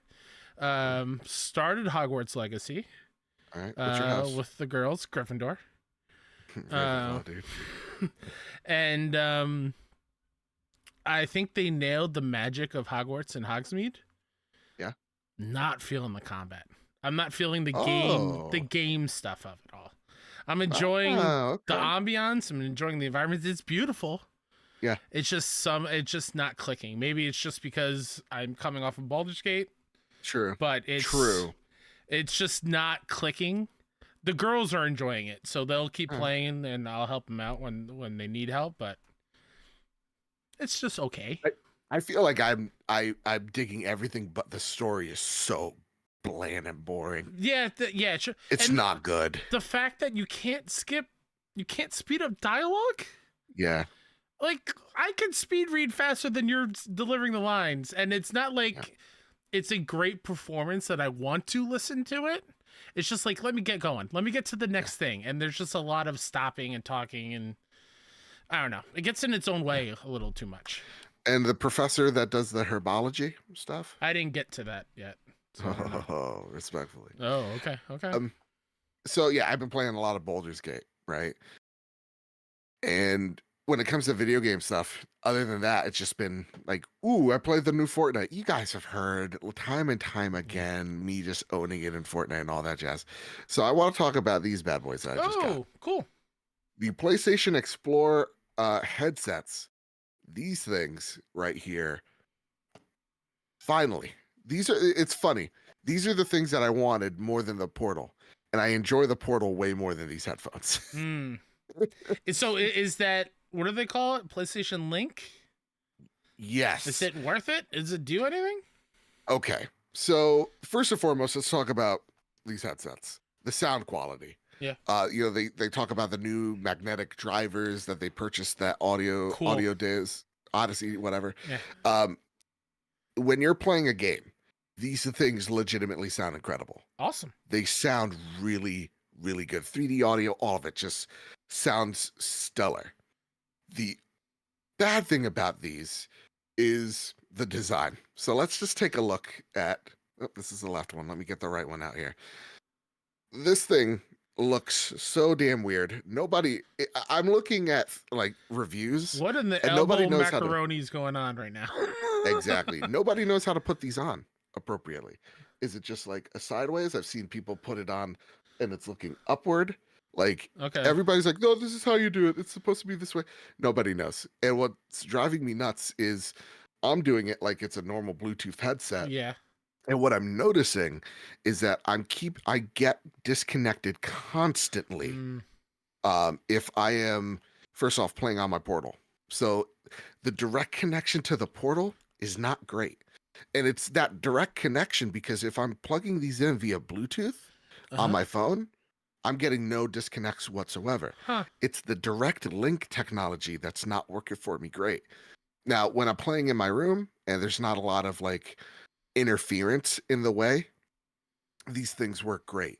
But like if I'm playing, what I've noticed is if I'm playing like next to a lot of other electronics, there's some weird disconnect and things get a little wonky. That being said, I have the USB to the back of the console because I have the PlayStation redesign, right, console. So it has two USBs in the front. For some reason, these headphones are not USB-C. They are standard USB-A. So yeah, it has to be in back of the console. Don't know if maybe that's causing it. Maybe it's like some interference there, but yeah, the connection to it is all over the place. So as much as I would love to recommend these headphones to the average consumer because I feel like they sound excellent. These are really good sounding. They block out the noise actually maybe even too well. I would actually go for the other pair that I have right here. At the moment, I would rather you go out there, go get an InZone earbud. I have had no disconnections. They're literally the same earbud, except there's no indirect connection. And the adapter, the USB adapter to these things, is USB-C and not USB-A. Very strange choice. That is strange. But yeah, if you are going straight to, you're only using these things to game on your PS5, you don't own a Portal, don't plan to, I would say go get the InZone buds. I would say for people interested in this, at the moment, and I've had about 20 hours of experience with this, hold off until there's an update, like a software update. That being said, too, battery life is actually pretty good. It is 4 hours, 4 to 5 hours in a single charge. Sorry, I coughed, couldn't avoid it. I have charged this thing multiple times in this case. I've charged the case once. So it has about 4 or 5 charges in this standalone case alone. But the one last thing that I don't like is also the case. I think it's real dumb. Silly. It's a little silly. It's like when you close it. Oh, God, I dropped it. I almost killed myself. When you close it, it's like you're in the pool. And then you open it and it's back to normal. I literally thought of that joke a week ago. And I was like, I need to say it. Sure. So it just make it just make it a clamp like you see a normal AirPod. These things are very cumbersome. Not a big fan. But overall, they're a really good headset. It's just the constant disconnects is what I'm getting annoyed with. Because when they work, they work. And even when I'm talking to folks, the mic actually sounds pretty good. It's not like a, you know, a Steel Series mic, which I think are the best, but it's good. So, yeah. Yes. PlayStation Explore. Right now, let's hold off until there's an update or version 2. Really quickly, because I've been meaning to ask you this for a while, the PlayStation Portal, because we're Portal pals still here. Well, Portal pals. We're big PPs here. That's right. Do you have an issue with using the touchpad to bring up like a map on the Portal? Sometimes. It takes me like 6 taps before it recognizes my thumb. Yeah. Okay. Yeah. I didn't know if it was a me user error thing or. Sometimes it's like you tap the screen once and then you have to wait until like you see like the touch screen on the screen and then you touch it again. Okay. So I double tap. Okay. Yeah. That makes more sense. I thought I was real dumb. Yeah. Also, I have put easy 40 hours since we last talked into the PlayStation Portal. Yeah. Y'all, I'm a goddamn believer. This thing's awesome, and I love it so much. It's pretty good. It's pretty good. Is it like, a Steam Deck quality? No. Let's not get crazy. But I'm having a blast with it, man. I love that device. All right, Kyle, it's time. Are you holding on to something? A vitamin water. Good. Because it's time to prepare the drop. Here are the latest steals and deals coming to the PlayStation storefront. Our PlayStation Plus Essential games. Holy shoot. Good Let me tell you something. We got a good month. Plague Tale Requiem on PS5, Evil West on PS4, PS5, and Nobody Saves the World on PS4, PS5. That's a great list of games, dude. I own them all, but it's a great month. Yeah. I do not own Evil West, so I'm excited. Someone keeps slamming the door. I'm gonna start slamming some faces right now. Oh boy. But Plague Tale is literally a Game of the Year contender from last year. Evil West, I heard nothing but like this is a solid like it's a cool fun AA game. Cowboy vampire game. Exactly. And Nobody Saves the World. Just want to drink boxes. Stellar. Best games. It's real good. Ooh-wee. Great month. Great month. No notes. We got a big game and 2 quality indies. Yeah. I think the only thing that I think we would all love to see is some PSVR titles here and there. Yeah. I mean, like, Kazuko writes in, I'm sorry if I mess up your name. Good day, gents. Or good day, legends. Ooh-wee. From the land of Oz. 1 to kick off the Sony Pony Express. Yeah. What are your hopes and predictions for PlayStation Plus? There was a lot of frustration in the community last year when the prices went up across the board. And the perception, there you go, that the value of PlayStation Plus had eroded. Keep up the brilliant work and have a happy new year. Honestly, if they keep up quality like this, okay, fine. Yep. But also we got to see what premium, what other things that they're going to incentivize us to grow that. Like you mentioned earlier, how many Cia Stars Day 1 are we going to get? How many Chias? How many Strays? Like, are they going to continue to do that? Because I think that's great. They need to. More of it. They better. Yeah.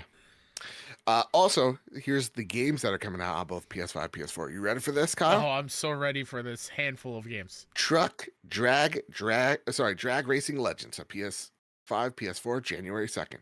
Horror and Sports Pinball on PS5. It's all just ghosts. You got Jackie Robinson's ghosts out there battling Babe Ruth, battling Ricky Mantle? Ricky Mantle? Mickey Mantle. I thought you were going to say Nicki Minaj. I'm like, what? That's right. Well, she's in Call of Duty. She could be in here, man. That's fair. You know? Who's the one baseball player that oh boy. That hooked up with Marilyn Monroe? Joe DiMaggio? Right? I think it was Mickey Mantle. Oh, my man. I think so. Here you go. She's in there. She's cheering him on. Shivering Stone on PS5, PS4 on January 5th. Speedway Bundle Stock and Truck on PS5. Speedway, is that like the gas station? That's Speedway? What also I think. Let me do a quick Google search. Yeah, let's Google search this. Or actually, you want me to Google search, or you could do the Sony Pony Express? It won't take long. Okay, yeah, we gotta get. It's just because I saw the Hess truck's back and it's better than ever. It's definitely not the gas station one. All right, fair enough. We got excited. I thought it was like an actual. Name back to Hess. Yeah. I honestly thought it was a full-on simulator. Yeah. Damn. It is currently on sale on Nintendo Switch for $3. Well, 85% discount. I don't think we're getting that on PlayStation. yeah. Also, to the attendants that do my gas, because I'm here from Jersey, I'm saying 15, not 50. Okay? No. Cowboy hat guy who does my gas gets it right all the time. But guy with reflecting vest, you need to up your game because you're losing it. And you're a little rude. All right? I feel like Don't make me do it myself. God forbid. God forbid. I feel like those savages. I feel like once you fill up your car, they're just putting it in their own gas tank to bring for personal use, and you just don't see it. You don't see it. Yeah. Fair enough. Fair enough. All right, Kyle, it's time. The first one of the year, Kyle. It's time for the Sony Pony Express. Yeah. Delicious Morsels writes in, hey guys, hope you had a fantastic and refreshing break. Now I welcome you to 2024, the year of Rise of the Ronin, the year of Stellar Blade, but most importantly, the year of Final Fantasy VII Rebirth, baby! I'm neck deep in a replay of FF7 Remake right now and loving it all over again. I haven't played the base game since launch, so seeing it with all the PS5 upgrades is such a treat. The game is gorgeous. Joe, how's the FF7 OG playthrough coming? And are you guys also planning another trip through Remake before February 29th? Oh, also, keep an eye on your local theaters. Advent Children is coming back to theaters for a limited time event next month. The devs have noted its relevance to the Remake project, and bringing it to theaters a week before Rebirth is definitely done with intent. Love you guys. Here's to a great 2024 and beyond. Oh, shoot. Cinemark. Shout out. Final Fantasy VII Advent Children. I got that bad boy on 4K. I'm good to go. Oh, it's saying it's February. They'll have it February 21st. Yeah, a week before the game. Okay, that's a little close. I mean, at the end of Remake, there are some characters that are hinted at as being from Advent Children. Are they Advent Children? Very much so. I love it. I love when I love when JRPGs, sometimes it's like, I don't know. They'll say like the most crazy title and it has nothing to do with, Yeah. And then sometimes I'm like, are these Advent Children? And you're like, yeah. Yeah. It's been a while since I watched, but I know there's certain children in the movie that are hinted at as being some of the final bosses that you fight. Ooh, okay. As far as me replanning, I do want to go back to the FF7 remake, but my main focus, and I think I'm going to start it up in a few weeks, is I've never played Crisis Core. And I have the Crisis Core game that came out. Oh my God, when was that? Like a year ago. To play and finally understand a little bit more of the Final Fantasy VII story, because I didn't have a PSP till way late, and so I never got to play the OG game. So that is my priority, and then I will dabble in remake, but February's already stacked, so. Ooh-wee. And I haven't even touched Star Ocean yet, and that hurts so bad. It hurts so bad. Dude, I think this is the year I get into JRPGs. I think Baldur's Gate has opened the door for a lot of it. And not to say that's a JRPG, but like it's very much a game I wouldn't be into. And I'm into it. So to answer your questions. Yeah, go for it. DM, that's what I'm calling him for short. Is because we're best friends. Very close. I have when you get a game and you're like, I'm gonna play this right now. It's downloaded. It's on my front row. Mm-hmm. It's like, even like, let's just say you dabble, and I'm just saying you dabble in emulation. I would never steal. Sure. Never in my life. But you see people do it, and they're like, look, and I got all these lists of games that I own, and I just so happen I have the right to emulate these. Yeah. And I go, okay, great, awesome, not me. And then they look at the list and they go, it'd be really nice to play this. And you stare at it. You even press the menu and you go, okay, I'm in it. and you drop it. Yep. That's where I'm at. Don't get me wrong. I played like 30 minutes of Final Fantasy VII, then I had other things I had to do. Uh-huh. I am going to play it before Rebirth. I am getting hyped as all hell for Rebirth. No idea as to why. Because like I liked Remake a lot. But like I finally realized I like it way more than I think I did. Yeah. So I'm on board on the Rebirth. You didn't do Intergrade, did you? DLC? No, so I do want to play the Final Fantasy VII, base game. Yep. And again, it's gonna be like I'm gonna turn all the modifiers up to 11 because I just want to experience the story. And then I want to get my old save from PS4. God hope it's still there, and then play Intergrade. Auto pop those trophies, baby. Yeah. And that's a game I know I'll never get a platinum for, but it's okay. Yeah. Mm-hmm. But yeah, Intergrade for the win. That's what I'm. And so like when you're looking at Advent Children, sorry. Yep. I will probably watch that movie too because I want to get in on this because for all of a sudden this game and also what is it, Visions of Mana? I am like I saw a gameplay of it for like 2 seconds. I'm like I'm in. Okay. All right, Miles, not Pierre. I see what this is about. Yeah. Welcome to the RPG train.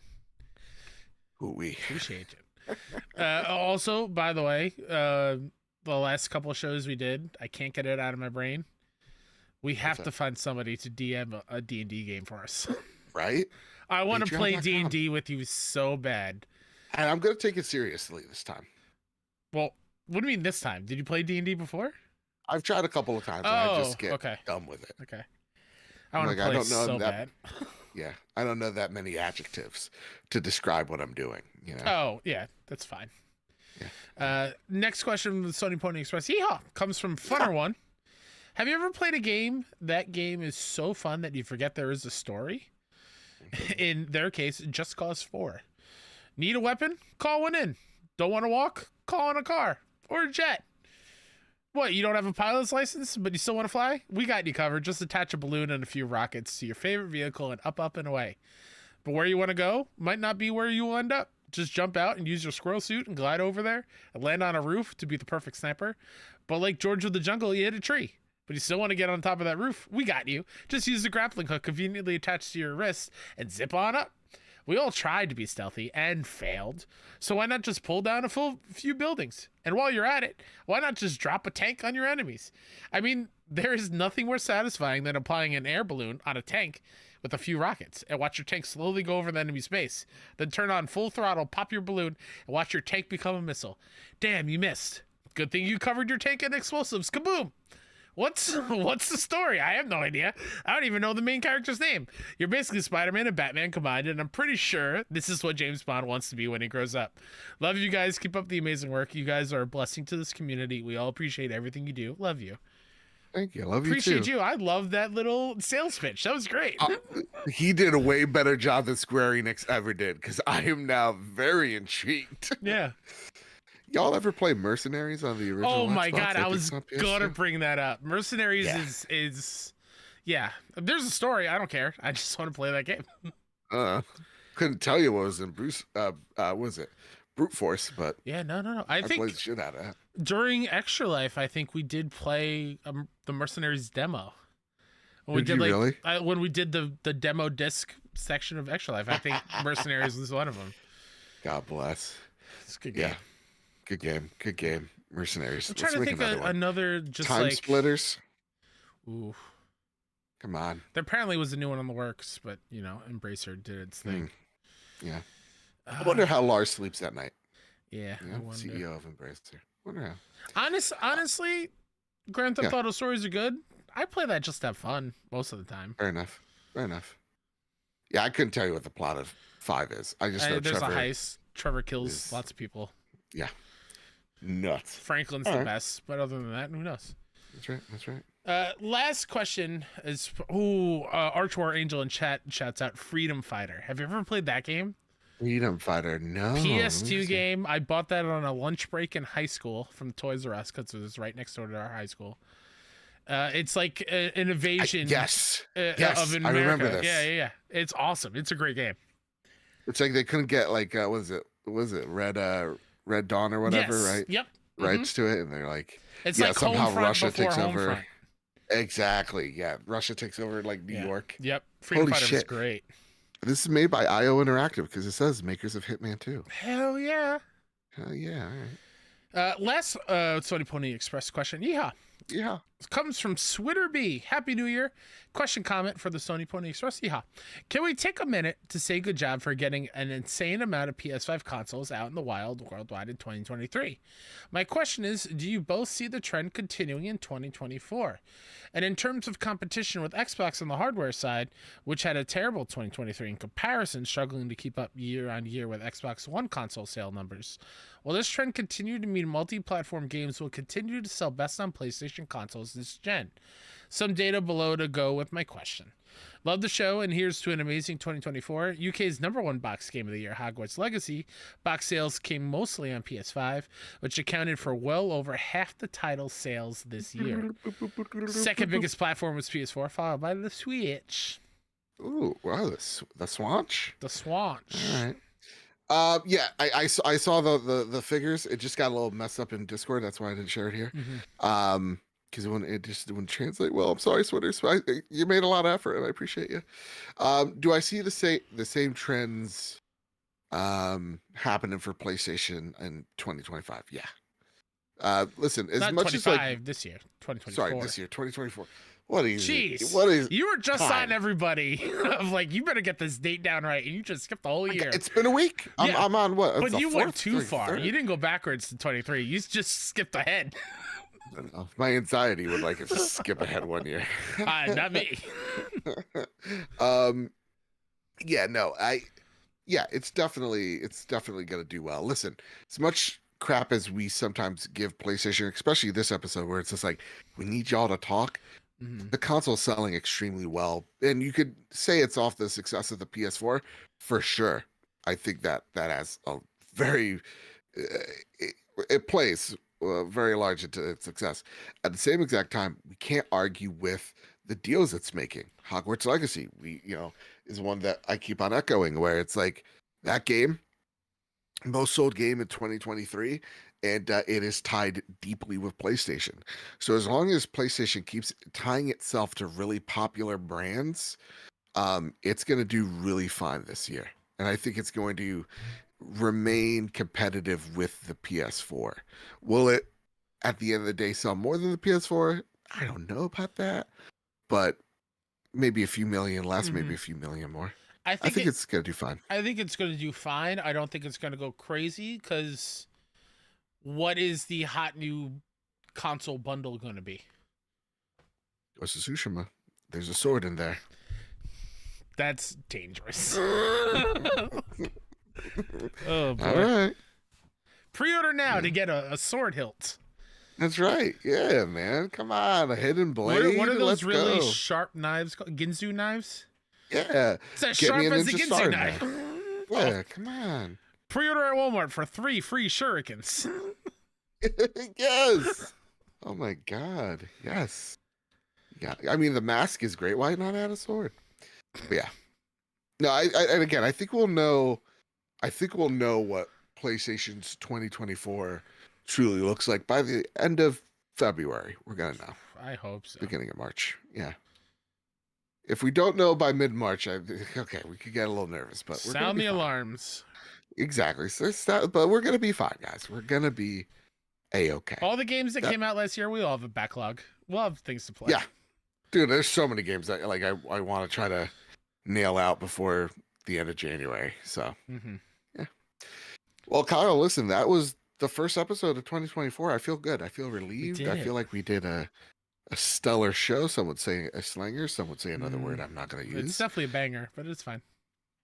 Is there anything else you'd like to spotlight before we get on out of here? Spotlight myself, Mr. K-Step, pretty much everywhere.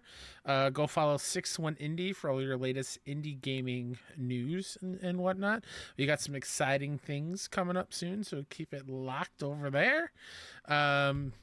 61 Indie Showcase. It's no longer mini anymore. March 20th of this year, we solidified our lineup over the break. Some stellar games. It's going to be a good show. So nice. can't wait to show off our hard work over there. And yeah, Knack 3 2024. confirmed. Yeah, definitely. No, we're skipping. It's Snack 5. Oh, you're like hell with the other two. No, Cerny, give us the good stuff. Give us the good stuff. And just 2024, be kind to one another. Tell people you love them. Tell the people who create the games you love them. Let's make the Twitter sphere and social media sphere a little bit nicer. That's gonna be my big goal for this year. Yeah. I think that's my goal. I share something similar. It's like, you know what? For all the nastiness that's on the internet, let's try to bring some peace, love, understanding, and some laughs on social media. Kindness, you know? That'd be real swell. That being said, listen, the Platties are next week. If there is no big, state of play that magically drops, it is our 2023 award show where we announce all the winners of all the major categories, especially our Game of the Year 2023. There's so many great games. It's just a fun time to celebrate.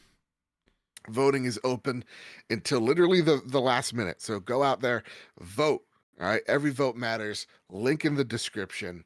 And join in on the fun next Wednesday live or on podcast feeds, just like you're listening right here, right now, over on Apple Podcasts, Spotify. Rate us 5 stars on either one or both. It really does mean a lot to us.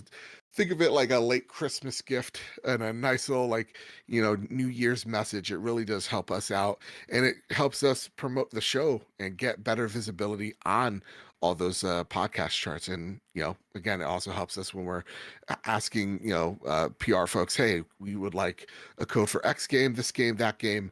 They're like, oh, look, you got 1,000 combined reviews on Spotify and Apple. We're like, yes. And then they go, okay, here's some coverage. And then we get to talk about it here and grow the big, beautiful family that we call home here at the Trophy Room. It's a beautiful, vicious cycle of, it's like a circle of life. Did I sell that well? I don't think I did.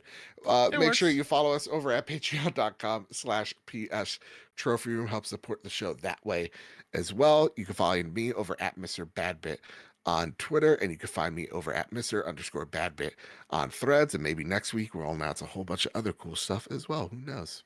But with all that said, and with all that out of the way, everybody, love y'all. Keep your wits about you. Keep hunting, and keep playing PlayStation. See y'all. Bye. Love you.